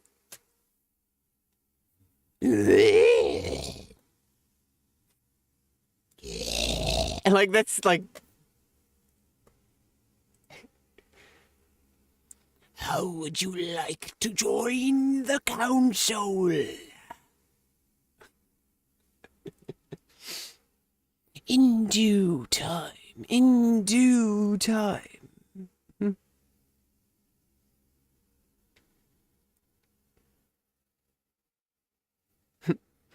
Ready for duty.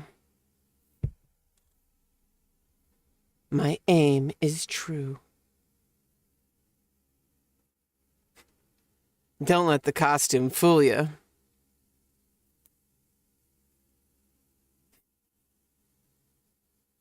Get the hell out of here.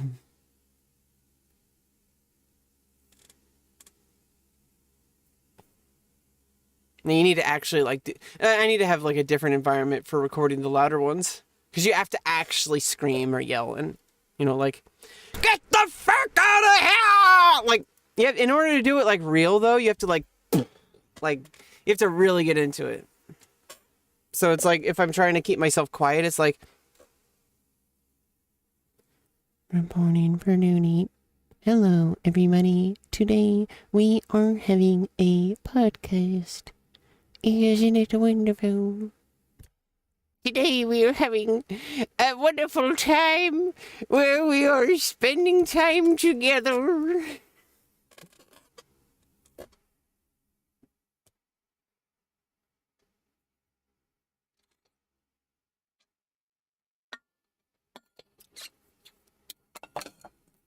I need more water, okay? Like, let's...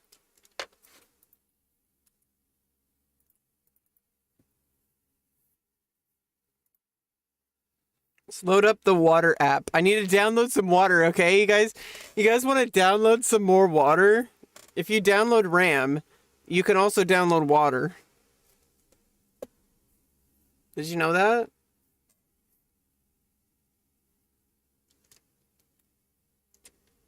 I'll be right back.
I'm gonna make some more coffee. I usually have one scoop at a time, and I usually have 3 total scoops a day. So one scoop of coffee, and on the one of the like I put the thing over it.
Yeah, I was just like thinking like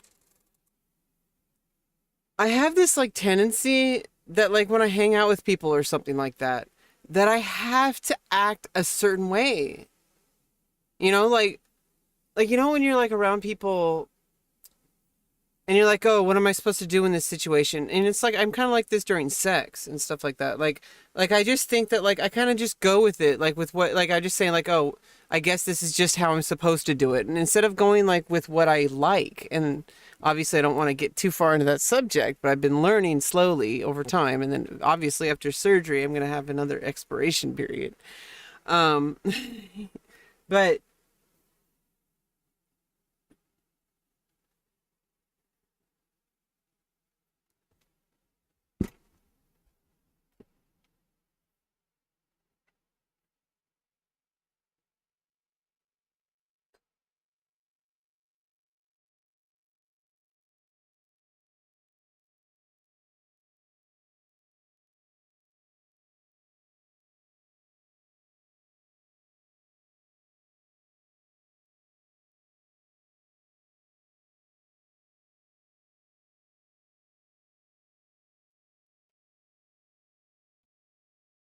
Um, but you know what I really like about streaming, though, is that no matter this game, and I'm like, obviously, I think I've been on a quest, basically. There's an overarching storyline that's been going on with me and my stream.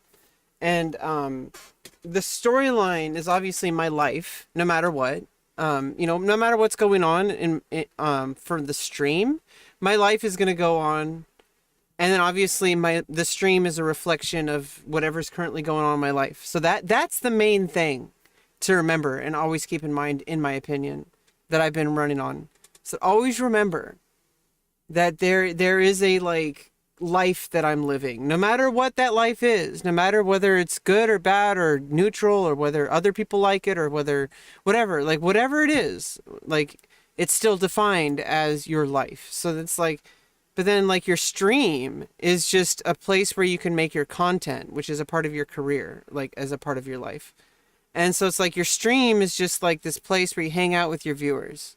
And sometimes you don't really have any viewers, like I don't. Um, and so like obviously, why would I stream then? Well, you could say practice. Well, that would be a waste of time. Like I wouldn't be doing this if there was literally no camera and microphone on. Like I would be insane. Well, I mean, not completely insane, because if I was like if I was like rehearsing like for a role or something, like like for like acting, it's like maybe, but like even then, like why not just do it live? Like why not just stream it? Like I don't know. There might be reasons. There might be NDAs and stuff, but I'm not talking about that. I'm not talking about stuff you can't do. I'm talking about stuff that you can do. Okay, and stuff that you can do is you can play Immortal, or you can get an alpha release key. You can get an alpha key. I don't have any alpha keys, unfortunately. Hmm. Hmm. But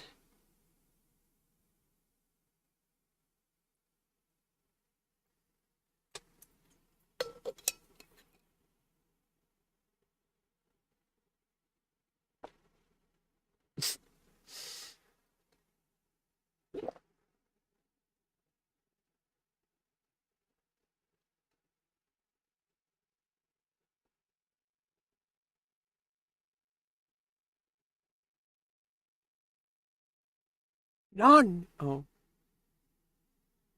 shall pass. Nani?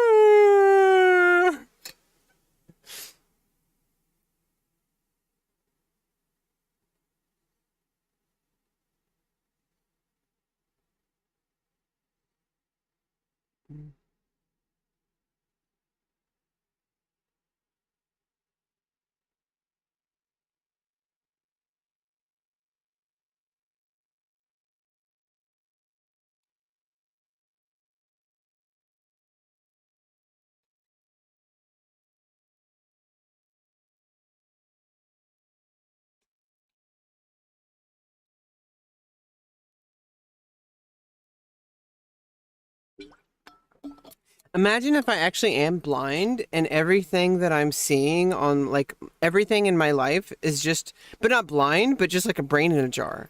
But the way I've made a way to interact with the universe is that I've created all these things in my mind in order to generate like certain outcomes and certain experiences. And so it's like, if I'm here, like hypothetically, of course, and I was blind, like actually like can't see out of my eyes blind, like physically blind, not the blind that I just described. We're going to get that moment. I think in order to explain that, I have to first explain the attachment, the expo, the expansion. I have to attach, so it's like a subset of the main thing, and we're not going to talk about the main thing, which is just a completely isolated brain. Like basically, what is it? A Schwartzman brain or whatever? A Boltzmann brain? Holtzman brain? Uh, either way, like a brain in a jar, basically. And I don't know what that one is. But like if you're just a brain in a jar like, but somehow you're interacting with something. Like, are you interacting with your own brain, or are you interacting with the outside world somehow? Like what is happening there? Like, and then when the brain leaves, where does that go? And it's like, it has, like, like something happens and it only exists in the moment, and then something else happens. But if we want to think fourth dimensionally, what if you left trace elements, or what, even not even fourth dimensionally, just physically? What if time creates actual like remnants of like some kind of like gas, or like, like a musk, you know? um so it's like as time goes by, it leaves behind little poops, and those poops generate like little trails, but they like degrade over time. But where do they degrade into? In base elements, I guess everything doesn't like get destroyed, it just gets, it fizzles out into the base elements. Nothing is truly destroyed, and I think that's actually a little bit encouraging, because no matter what happens in our life, we're always going to return to the base elements. But does our existence have no meaning? I don't think so, because it's possible there is a physical chemtrail from our existence that after we die, our base elements return. There's going to be some kind of form of whatever this is. Maybe it's going to collect residual elements and form together again in some other configuration. So I think out of everything that makes sense out of any kind of religion, I'm sorry, I think anything that involves reincarnation is probably closer to what reality is. But I don't think it's a reincarnation as the religion says, like as the text. Those are texts. Those are ponderings. Those are philosophical. Those are, meditative. Those are also like informative, or there are like even like, dictating morality, which can get really kind of dangerous. Once you start dictating morality, you start to become a cult. I'm sorry. I feel like a true religion is one that brings people together for a common goal to only create positive outcomes. I don't know. Like if you're like just to spread peace and love and nonviolence and stuff like that. And however you do that, that shouldn't matter. If you can do that by getting your kids together to play like Fortnite, then let them play Fortnite. Just try to keep it as non-toxic as possible, but it's going to happen. They're going to get exposed to, better to be exposed earlier than later, but there is certain things that they shouldn't be exposed to, I think. But, there's a certain age where people are exposed to whatever they're exposed to. And some people, it's early. I don't think there's such a thing. I mean, it's terrible. Like if your brain isn't, like your brain's kind of developing for a certain amount of time. And this is the argument that is a slippery slope, because people use this against trans health care. But the argument they're missing is that they're going against complete reality. They're completely like false. Like they're basing things on suppositions and fear, and like they're not basing it on accepted medical health practice. Like they're not like, that's the difference. Okay, but if you did have medical health practice that you know discovered like certain things, then it changes the way you do the treatment. You know, that's what, it's never perfect. You know, and I feel like the universe is like that. Like when we die, we return to our base elements, but I think we leave something behind that affects the universe, and we affect the universe while we're here too. But if we never get completely destroyed, we return to our base elements, and I don't know how it would happen. I don't think you would ever fully reincarnate to an exact copy of yourself, unless you came up with that, and that's how you would learn how to do faster than light travel, I guess, or for at least teleportation, like transporter, like transporter technology, like in Star Trek, right? Like there's that comic. I mean, there's that philosophical idea that if you get into a transporter, like in Star Trek, and it completely returns you to your base elements and then returns you to another physical location, did it actually kill you and then just reconstituted you? And it's basically like, it's like nothing happened. Like it's like even faster than a blink, like 1/1,000,000th of a blink or something like that. Like it's like you die, but then you come alive again. Just like if you like, I feel like it takes time to fully die, right? Like, isn't there like a certain amount of time that our bodies can like survive before we're pronounced completely dead? You know, like it's and then we may even discover that it's longer than we think, if we have the right circumstances. Like if we get it into, like, you know, put it on ice, but not necessarily ice. Like, let's say you put a chemical in it, or like nanomachines or something like that, make it a cyborg temporarily. What would that do to you? Oh my God. Like, it's just, you know, no matter what happens, we are adaptive. You know, that's what we do. So whenever people have a fear of the future because they're fearing some kind of technology, they're like, oh, you're playing God. You know, there is a point where you're playing God. Like, if you start, like, especially if you're like harming people, like if you're using people to advance science, well, you're just wrong, because that's violence, and that's advancing science for the sake of science without regards to human life and human quality of life.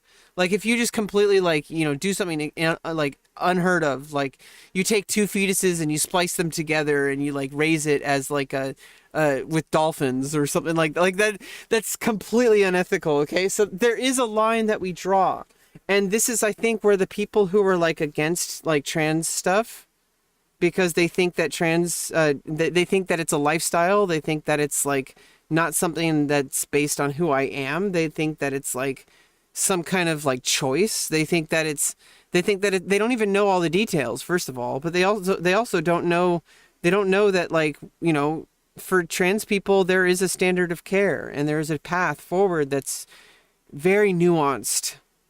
And it's just like anything else in life. It's dependent on the person receiving the healthcare.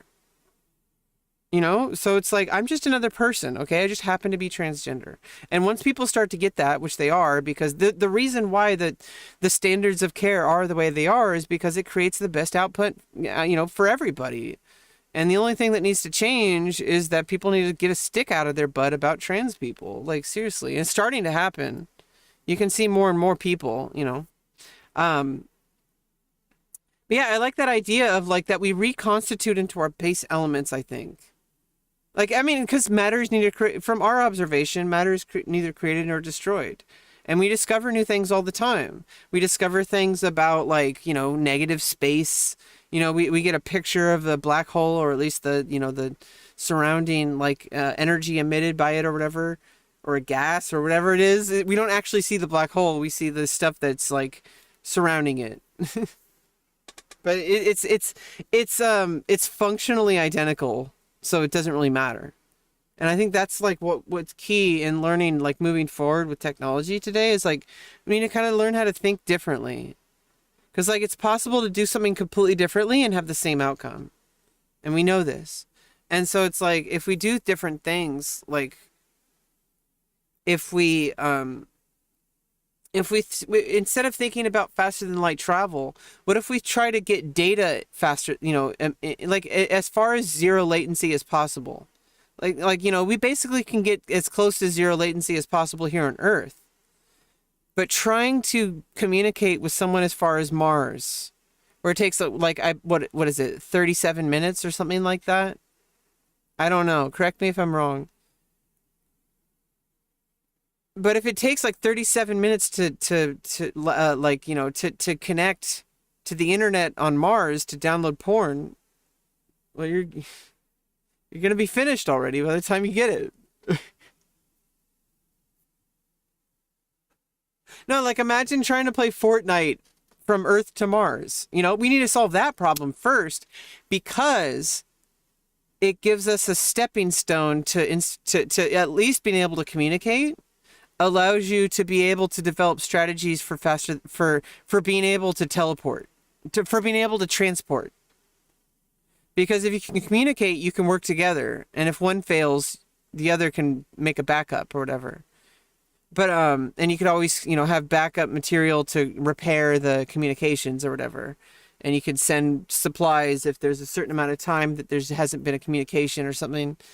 It might be too late, but maybe there should just always be supply ships just always rallying back and forth no matter what.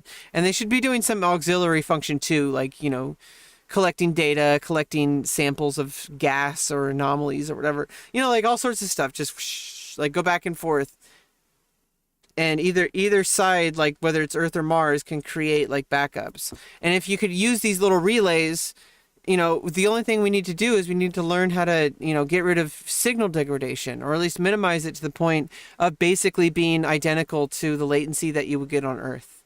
And, even just like orbit, like the satellites that we have on Earth, like, in orbit, I guess low orbit, are, our internet is basically, it makes like certain games, like games that require real time, that don't have even with lag compensation, but some games lag compensation just isn't viable for that style of game. And so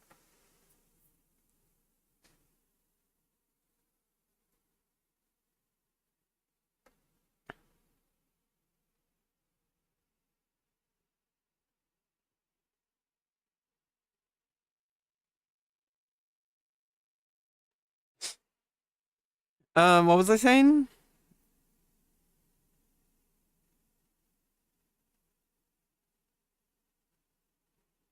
Yeah, so like not viable for that type of game. What was I talking about?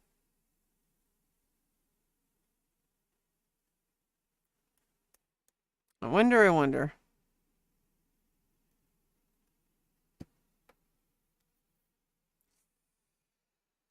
Uh,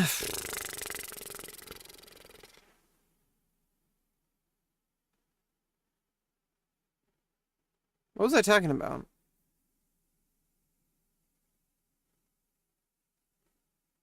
For some games, what isn't viable?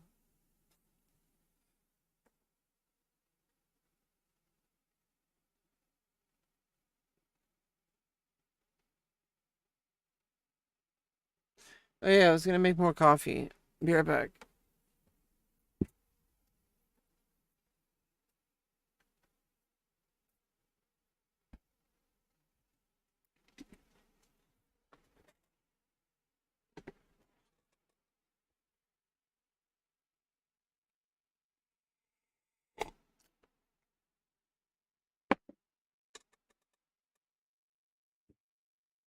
I completely forgot what I was talking about. I'm serious. Like, I was talking about returning. Okay, so maybe that's what it's like. It's good. You'd probably have complete amnesia. You know how like people have amnesia when they get certain brain injuries? I feel like that's completely what happens when you die.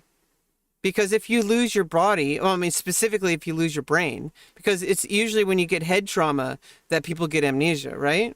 So most likely what happens is you die, your body decomposes, everything returns to its base elements, and whatever your consciousness, the emergent property of whatever this is that we are, whatever emergent property, I believe it leaves little poops behind, like little chemtrails. We have to leave little chemtrails I mean, we don't know how time works. We don't know how our existence works. There's got to be something that's left behind, like some kind of residual thing that decays over time and then slowly returns to the constituent elements. Somehow, at some pace. I don't know. But by the time it reconstitutes, I think there has to be a certain amount of time before you can recover it. Like if you can recreate, like if you died, right? And you had a way of like capturing all that residual stuff into like a computer or whatever. So you can make it into like a download. Like so you could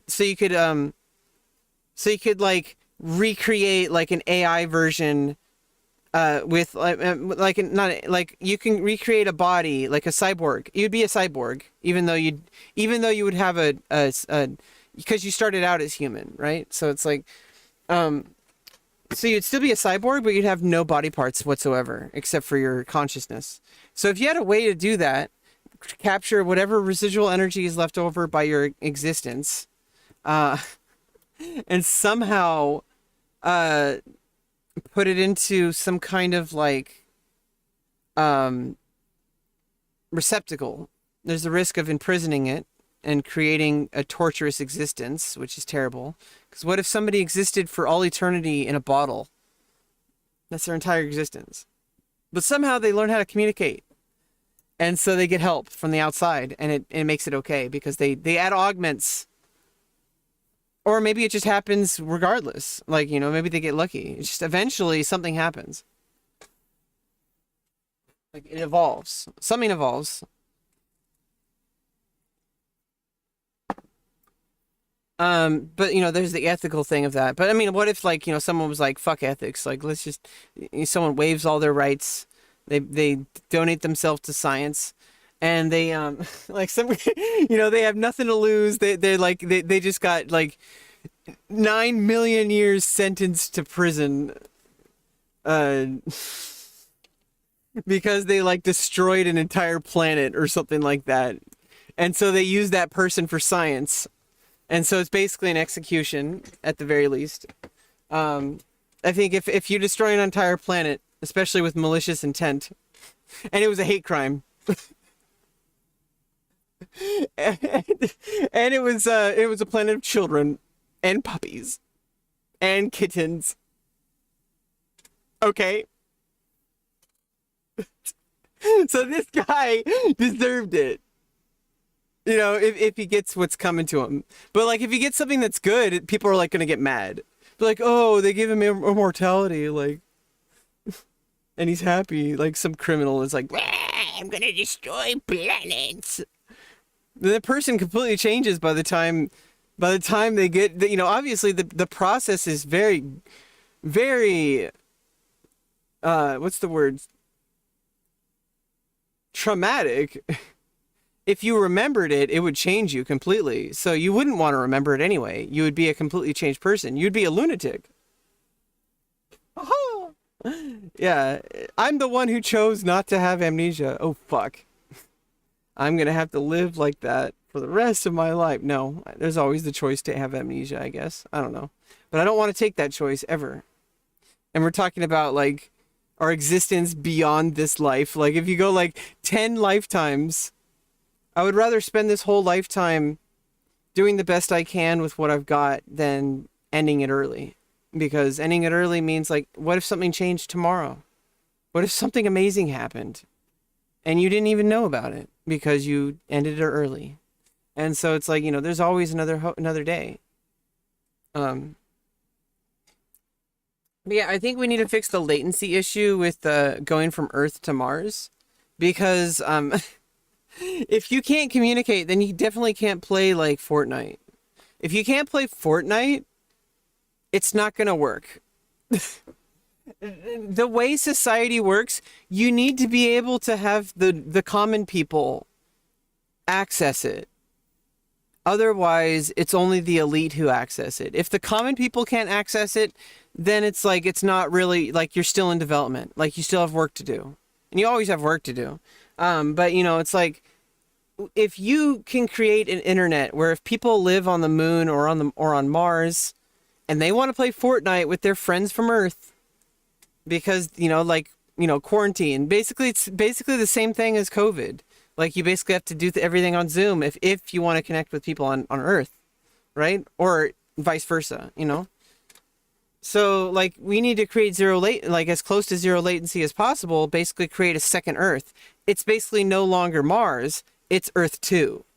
Or it's just another country at that point. Because, we can communicate with them immediately, and we can, download stuff from them. Like, they could create value to our planet. It doesn't mean they're physically close, but if you can at least relay enough, not low degradation signal relay stations, and then you have to, if one breaks, you have to repair it. So there has to be I don't know, you have backups upon backups. You put them in different locations. You calculate that based on trajectory of asteroids and shit. You might have to spend more money depending on the location, but if you want to advance humanity, you're going to have to use those resources. And so the first goal for humanity that people like Elon Musk is trying to get to is that we need to be able to get resources. No matter what those... imagine if we found an asteroid the size of my fist that had every single resource available on Earth, plus every single resource available on Mars, including those we haven't discovered. And that includes both of those on Earth and Mars. Because there may be, we have discovered new elements here on Earth. And we will definitely discover new elements out in space. There's so much unknown. It's Wild West out there, Okay.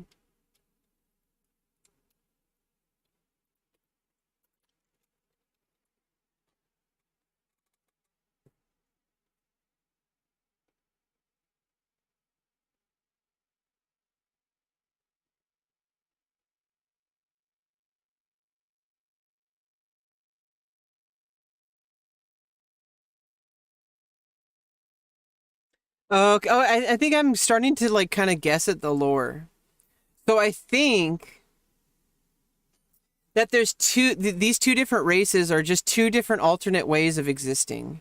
They're two fundamental differences, but they both exist. And when you think about different species, so it looks like the Karath, they're like angels. So they're this ethereal kind of energy species that kind of it basically turns everything into a golem. It turns everything it can basically, it's like Soul Gems, my game that I created, my chess-like game, kind of D&D style tabletop game that I invented that I want to make a game client for as well. And I might be able to use Immortal once we can make our own mini games. I might be able to make some tools that'll really help me develop my tabletop game. And then when it comes time to, I don't know, it's so I have a tabletop game called Soul Gems, and it still needs to be play tested, but it's in alpha stage. It's in pre-alpha stage, actually. There's no alpha release. Well, there is an alpha release. I have actually it's 0.03. No, it's 0.3. Because I had to change the math a few times, but I feel like I got to a point where the math is pretty solid, but I haven't tested it, and I don't even know if the game can be won. I don't know if it can be lost either. I don't even know if it's a fun game to play, but I don't even know if first for me for developing my game, Soul Gems. I want to get the math correct. And I think I got the algorithm correct for each damage calculation on my game, but I haven't tested it, so I want to create a calculator. So if anybody knows a calculator out there that can help me easily create algorithms, or at least be able to create algorithms that I can then plug numbers into, if I have 3 dice against 4 dice, You know, how likely is it for the 3 dice to come out victorious or whatever? Like, I don't know. I'm trying to learn. This is like you know what I want to do? I think we can do this on stream as well.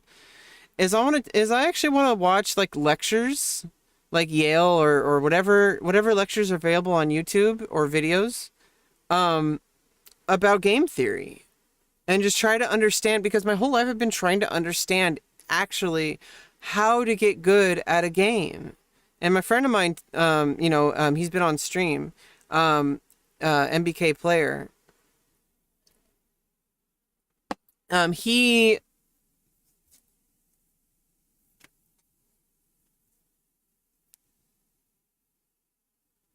He studied game theory, and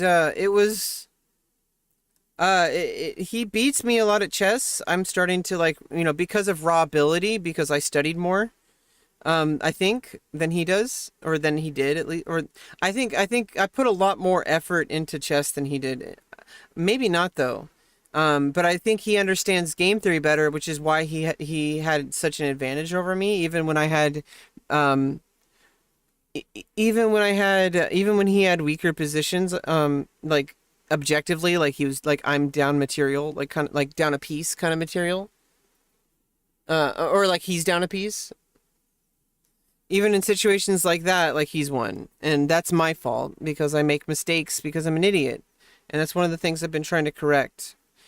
And also just understand. So the timeline that I'm gonna have for the next 2 years for this game and for the stream, is that I want to learn game theory, or I want to study game theory. I also want to read all the documentation as possible, for this game at my own pace, not other people's pace, because sometimes other people's pace can be overwhelming for me. Because this is why I can't have a job to begin with. This is why I'm disabled. Like, so it's like I kind of have to do things at my own pace. And then once I get there, it's fine. It's like once you create the armor, you can wear it. And I think that might be like how it works. Like, if you really think about it, like the energy that they have to acclimate themselves to the armor, and they have to be strong enough to do that. So it's like if you in order to enchant certain items, it's not just armor, it could be any kind of thing. Like if you want to enchant a scepter or something like that, if you're some kind of spiritual being that exists in, like, you're like a glowing orb of energy that, like, it has no shape. It's like smoke. It's like somewhere between smoke and liquid. Like it's like well, I guess it would, isn't that like a different state of matter?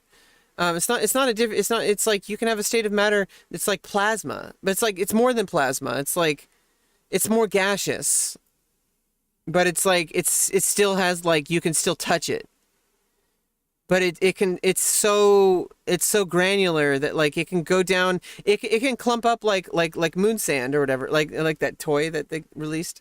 I don't know, like, what if it can change shape at will, like a shapeshifter? So it can either be completely immaterial, like gas, basically, or it could be like, so it looks like they can't do that. It looks like the Karath can't do that. It looks like they have to, like, go inside and, like, push against the armor to hold it in place. And that probably takes a lot of time to develop. It probably takes, like, a very long time of training. They probably have to train each new item. So they probably do one at a time, or maybe they try to do it all at once because they have to do it in completed form. Because if they do it one at a time, then they'll just get stuck with the one. So if they just get stuck with the scepter, then it'll always be a scepter, right? So, like, what if that's how it works? So if you become a gauntlet, you'll always be a gauntlet. So basically that's how they kill other Karath. Like, if they basically transfer them into one item and cut them off from the other items, or they destroy the other items, they leave them in one item for long enough in an imprisoned chamber. It has to be a certain amount of time, because if you kill them too soon, the Karath will reassemble into its enchanted items. And I'm making this up completely. I'm just speculating based on what I'm looking at and based on just what I'm feeling like talking about. Let's get some music going. I muted it earlier.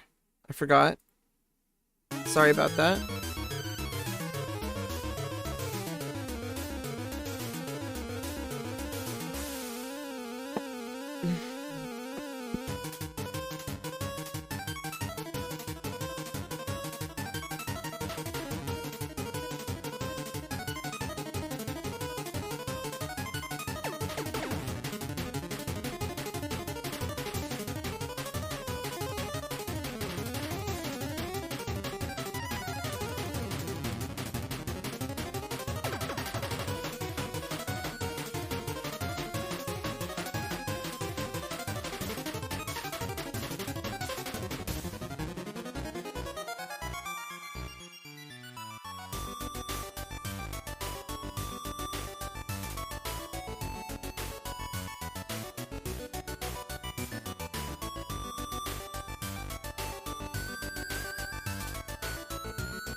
Maybe I can,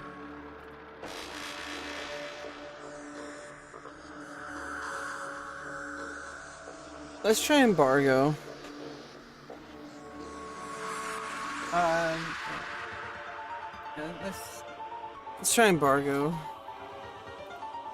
I'm gonna wait a while and see if it fills up. You know, fill up all the spectators too. No, we're not gonna wait that long. We're gonna wait at least until the team fills up.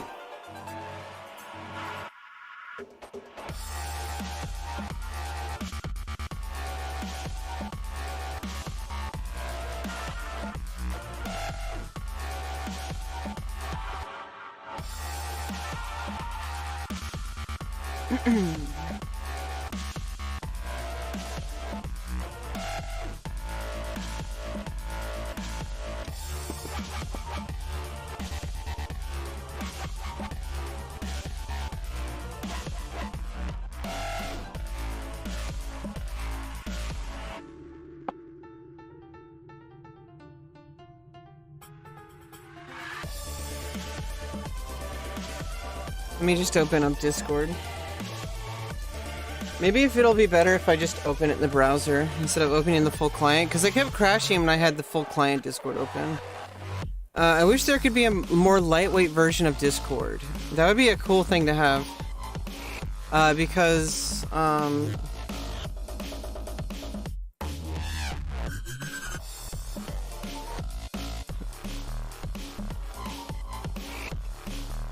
I would love to be able to just load just the voice chat in Discord.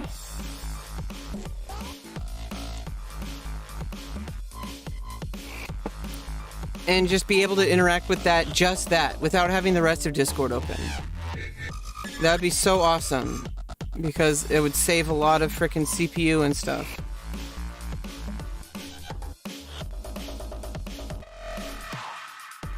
Okay, I'm jumping in the game together, chat.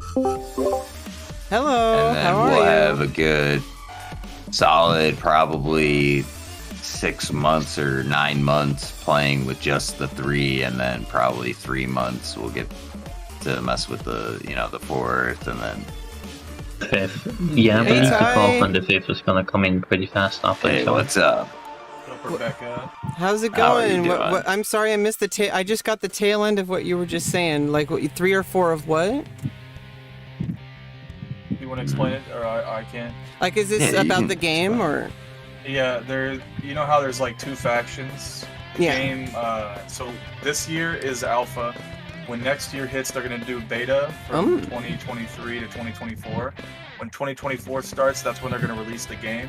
Okay. Through Could even be like September Wait, or wait, an let him October finish. Let him release. finish. Let him finish, please. Crazy. Please, let him through finish. the next year and a half, we're going to be adding. They're going to be adding 3 new factions with a total of 15 immortals or characters He's to play. getting crazy smoked. This is bad. This is like this Wait, is, how many? 15 immortals? yeah, there's gonna be 15 I'm immortals. sorry, Factions. Ty, can you stop interrupting, please? Foxy, can you start over again? This is so exciting. Okay, can you just start over from the beginning and finish all the way through so I can get all the information, please?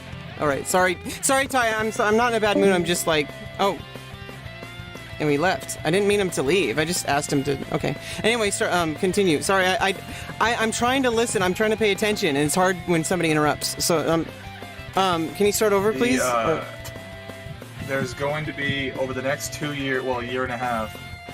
2024 is when the game fully releases.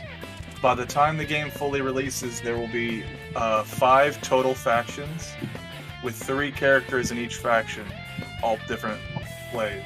Okay, 5 factions.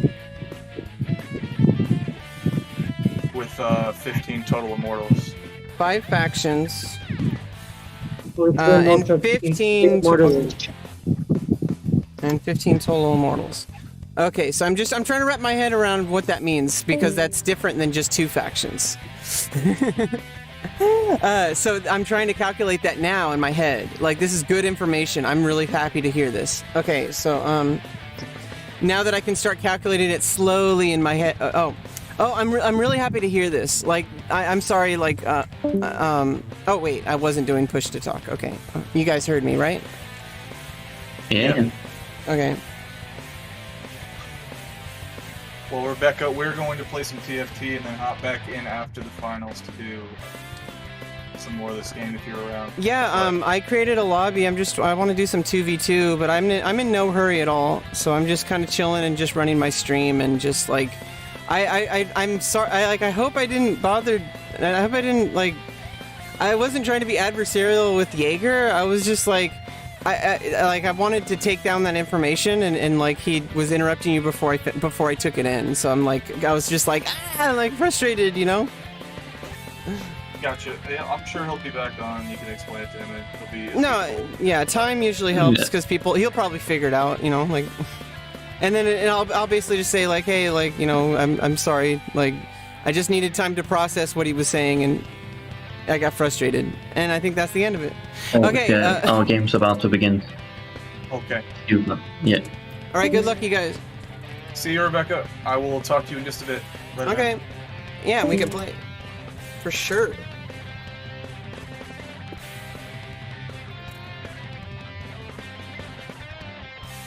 Hello? Hey, I didn't want to interrupt. So, so I'm going to be playing with Foxylicious later.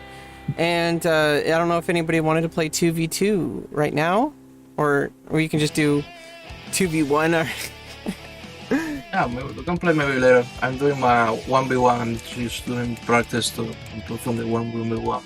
Okay, so Fox is coming on later, and we're gonna have 4 people if you're still on, and we could do 2v2. Yeah, just let us know when 2v2 is ready. We will be here waiting. Okay, cool. I'm just gonna do you I'm streaming right now. Is it okay if I stay in the chat while you guys are here, or do you want me to leave? Yeah, sure, if you don't mind hearing us talk. Yeah, I'll mute it if I deafen if I'm like getting distracted or something. I'm not gonna complain or anything. Sure. Problem. But let me know if I need to mute my mic. I generally will. So I generally will only like talk here if I'm trying to actually contact you. Sure. I don't know. Unless you're cool with just hearing whatever I'm saying, you're basically mirroring whatever my stream is hearing, because I'm just talking like with voice activity instead of push to talk now. So I don't know. If it gets annoying, I'll stop, but I don't really know. Oh, you guys are busy. I don't want to distract you guys. I'll go into the other chat. Okay. Hi.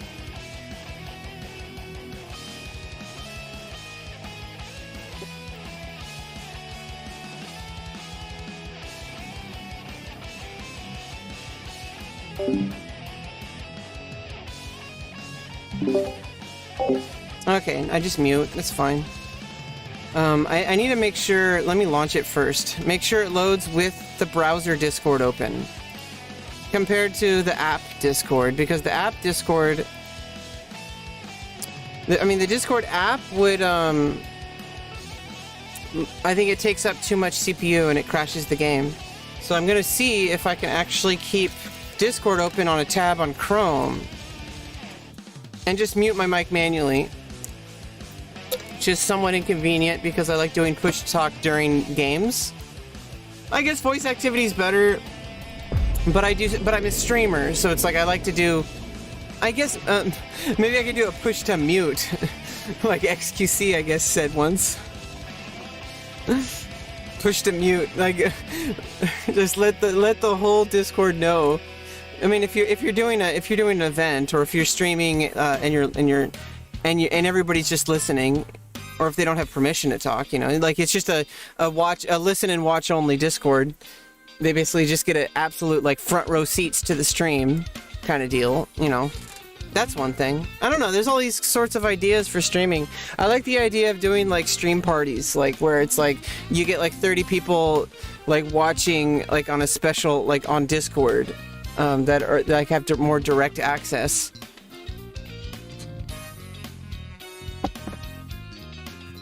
And I can unmute people as I please. So it's like those are the people who might even be on the stream,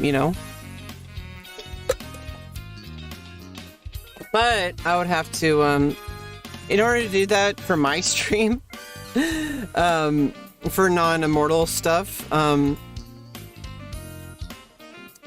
because if it's on my Discord, I would need to have a channel that's only me speaking, and I have to manually enable people. So that's like an event in Discord. They have that. I'm glad they added that. And it's like, that way you can basically be streaming on Discord. And I think that's a cool thing, that you could also be streaming to Discord while you're streaming on Twitch, while you're streaming on YouTube, while you're streaming on Facebook, while you're streaming on Twitter, while you're streaming on DLive, while you're streaming on Dailymotion. Oh my goodness.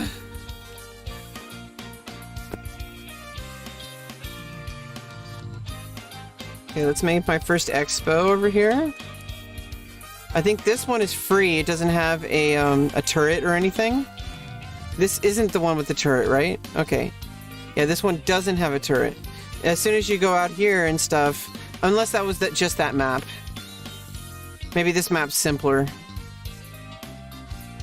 Okay, one expansion. Or I guess one proxy. And then I need to get some ether. Pulling further away from where the units would come in.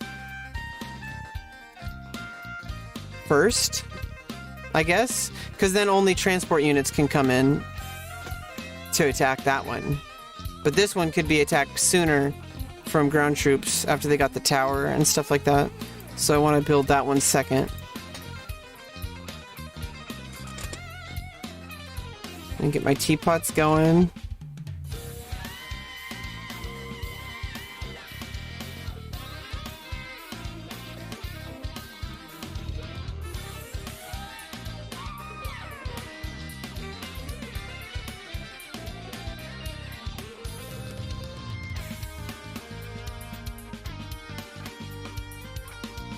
I don't know how many clicks I can actually get before it maxes out. Do they tell you? I mean, there's notifications for everything else. I don't know if they I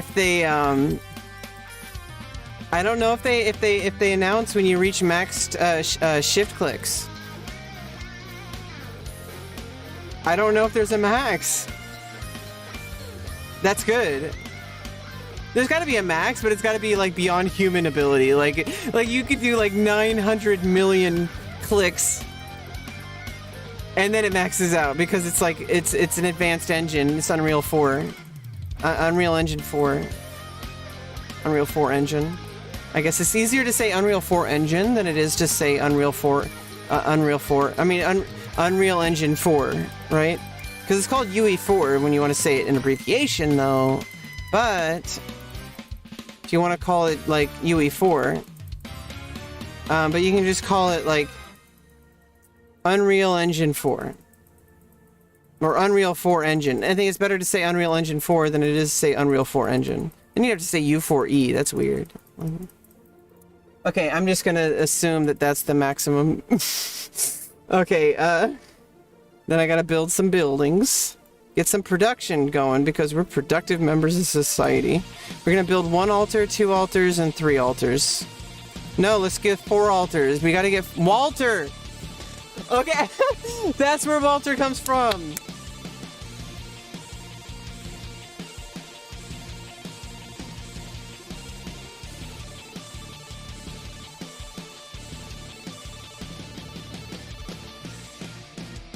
Uh-oh.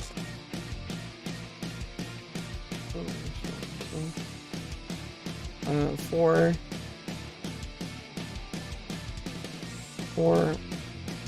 altars after Expo and sending teapots.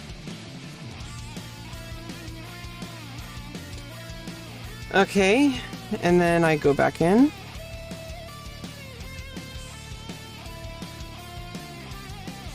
Okay, if I press Z, it selects all my production abilities. Correct. Okay, I'm gonna put them in front of the base here. That's my rally point. And press Z to produce. I'm gonna do 1, 2, 3, 4.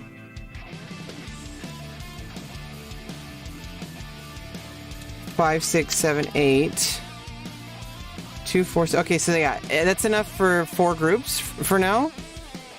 Now that I'm at the... I'm trying to get a handle on the timing of production. See, the problem is you have to produce maximum in order to, you have to produce maximum in order to, optimize production. Because otherwise it only produces 4 at a time. So it's good to do the auto builds. Because that means that you have to build manually if it goes below 1500 or something like that, right? So if I want to create a lot of a unit, I just kind of manually I want to start out with this empty. And then like as soon as I'm ready to start doing auto build because I have enough alloy coming in, I think then I'll add whatever unit I want to build 1 at a time manually. And then as soon as I get the limit of production, I just right-click it to remove it.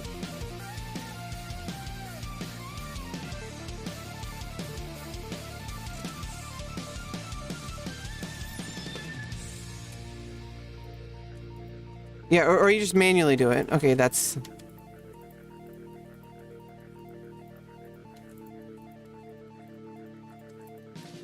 This is kind of like Terran. Terran had to do this a lot. Terran and Protoss. Zerg had to do this with hatcheries, but all you had to do was control click the... See, that was the difference between Zerg and everything else, is you would just control click the larvae. Oh, I only needed 8. So where are they? So let me click 2. Put that into group 1. And then move them. Oh, let's try to do it while they're moving. Okay, let's move them across the map. Okay, so let me click 1, 2, and then space 2. And then put 2 that way. And then put 2 more units. 2 units. Space 3. And then... Okay, so I got 4 groups. Okay, and then all those are just the rest. I'm gonna delete those later. Okay, we got 4 control groups. So I'm gonna try to, you know, use them around the map.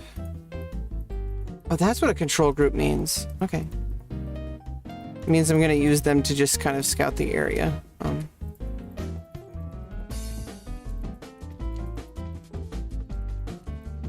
Oh, can I can't do attack while shift. Or no, can I?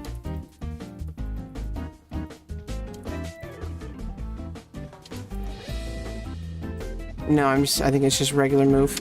Okay, and 2, can you just do control groups. Just go around in circles, but at different intervals. I guess on this map.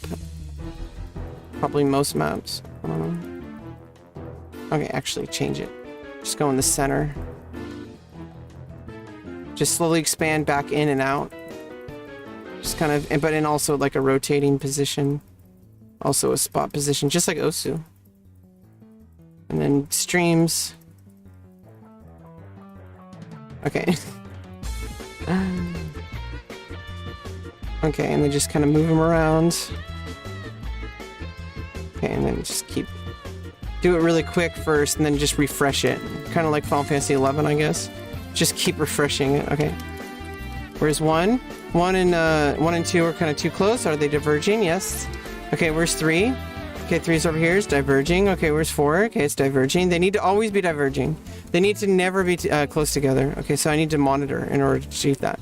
Okay, these ones might be too close together, but I don't think they are going to end up close. Okay, here we go. This one's too close to the teapot, so I need to make sure those are diverging. So my control 3 is, or was it control 4? Okay, either way, the teapot. Okay, this one needs to be refreshed. I think teapots just infinitely go, or did I just click so many that it's still going? Okay. I think my teapots automatically scout. I could probably min-max that, but I don't want to do that this early into my gameplay development. Like, jeez. Jesus fucking Christ. Okay, like I'm not that sweaty at the moment, okay? Well, I'm sweaty, but I'm not like that level of min-max, you know. What the fuck is this? Oh, do I need all my units for it?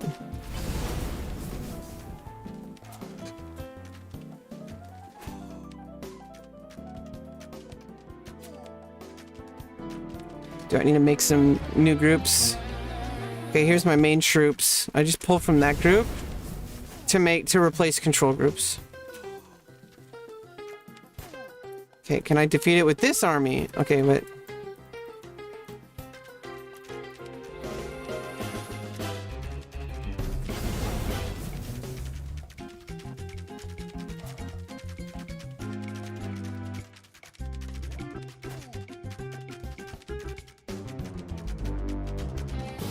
some of them aren't hitting. They have to surround it. That's where you got a micro. What the fuck is this thing? I can't even select it. Ancient was killed by Team Ice. I killed the Ancient. Why? Why did I? Do I get Pyre? Why did I kill the Ancient? Well, the moral reasons are beyond speculation and during a heat of a game. A fictional video game. Okay, but did I just kill the Ancient? Is that good or bad? Like, was the Ancient like an immortal being that... Well, no, it's immortal. I can't kill it. Wait, did I kill an immortal? Fuck. Wait, you can't kill an immortal.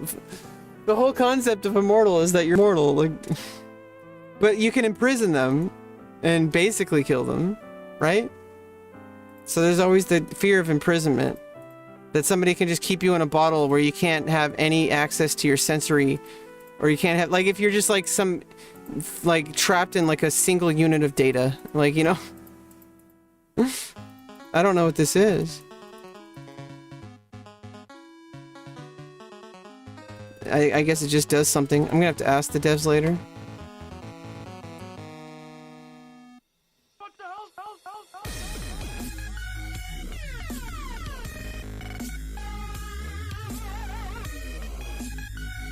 Okay, so now I need to make new groups.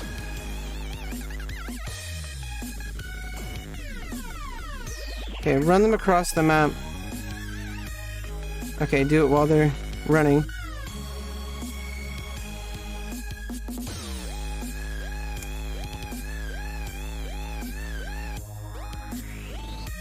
Okay.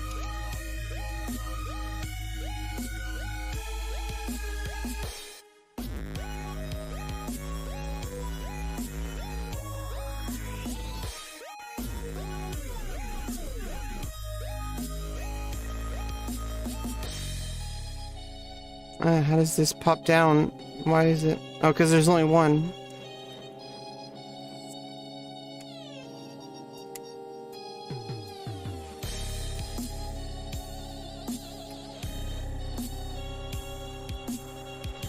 Is there a way to select only one from this?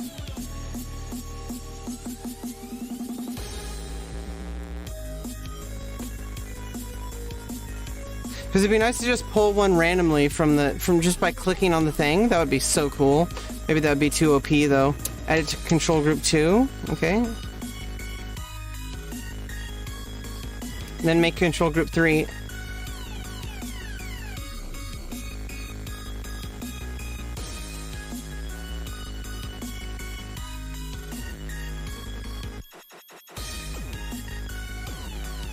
How do I deselect is the thing. Just click on a new one. It's hard to click though because of my computer, but I'm gonna do the best I can.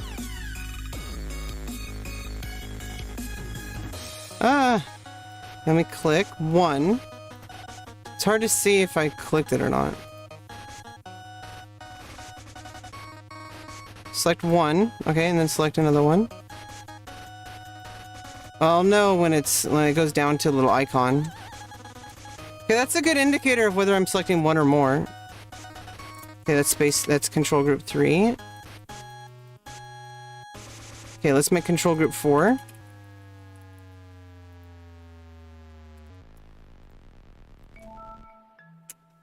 Okay, and let's put control group 4 around. Okay. I could just keep practicing that along the whole thing. Oh, I'm selecting 18. Oh no.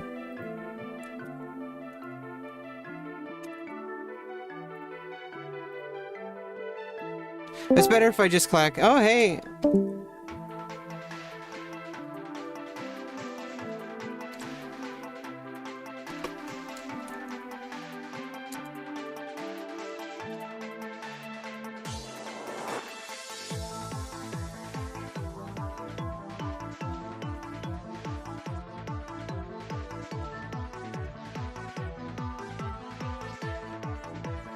It's easier if I just... That way I know for sure I'm just selecting one, so... Oh, let's just keep adding them to the army instead of making new ones. Because then I'm creating the army, I'm practicing. Okay, so like 2.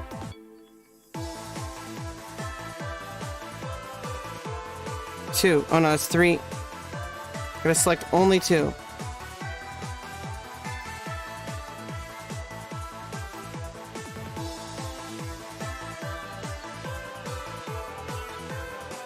Do it by single click is important to be able to do, I think, rather than doing the drag. Okay, 2.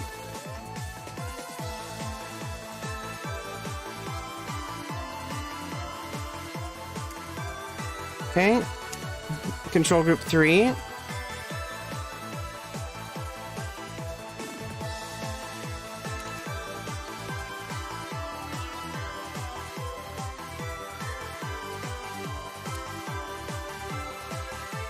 Okay, and then just refresh their shift click a little bit. Okay, and let's make control group 4. Let's add on to control group 4. Okay, and then refresh the clicks a bit.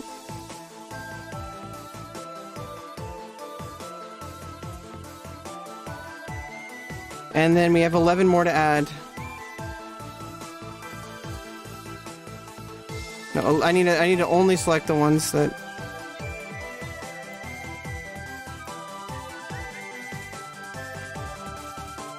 Okay. Oops. I gotta add more to. I gotta do control group 4 first.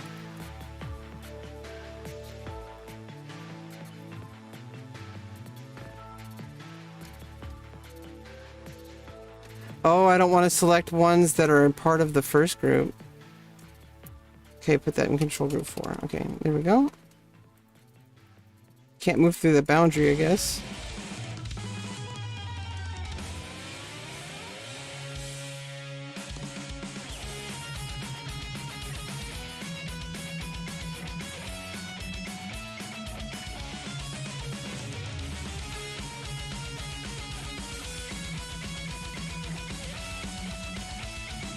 Okay, I took some. I took some from these. I guess that mistake simulates like if they died, and I can only do increments of 2. So if I have 3, I have to select one of those.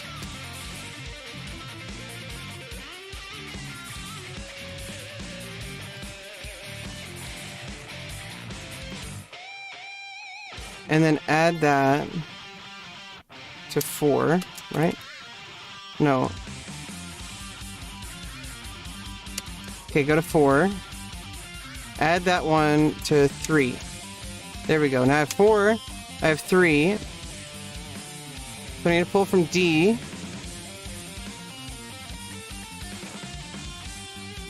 Add D.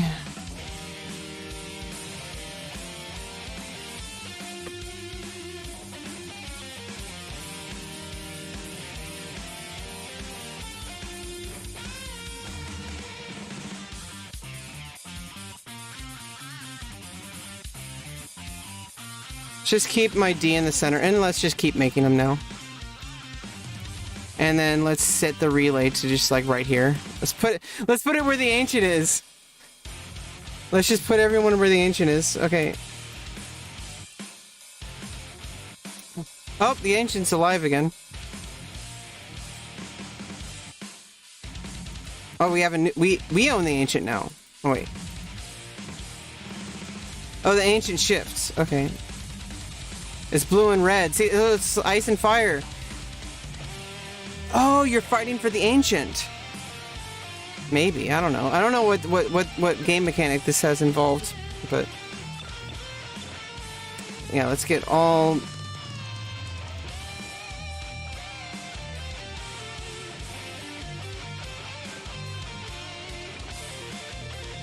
Yeah, you want to put them into a single unit when clumping.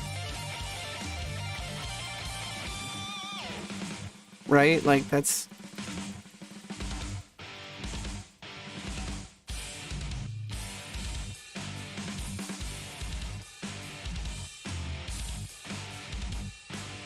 Okay.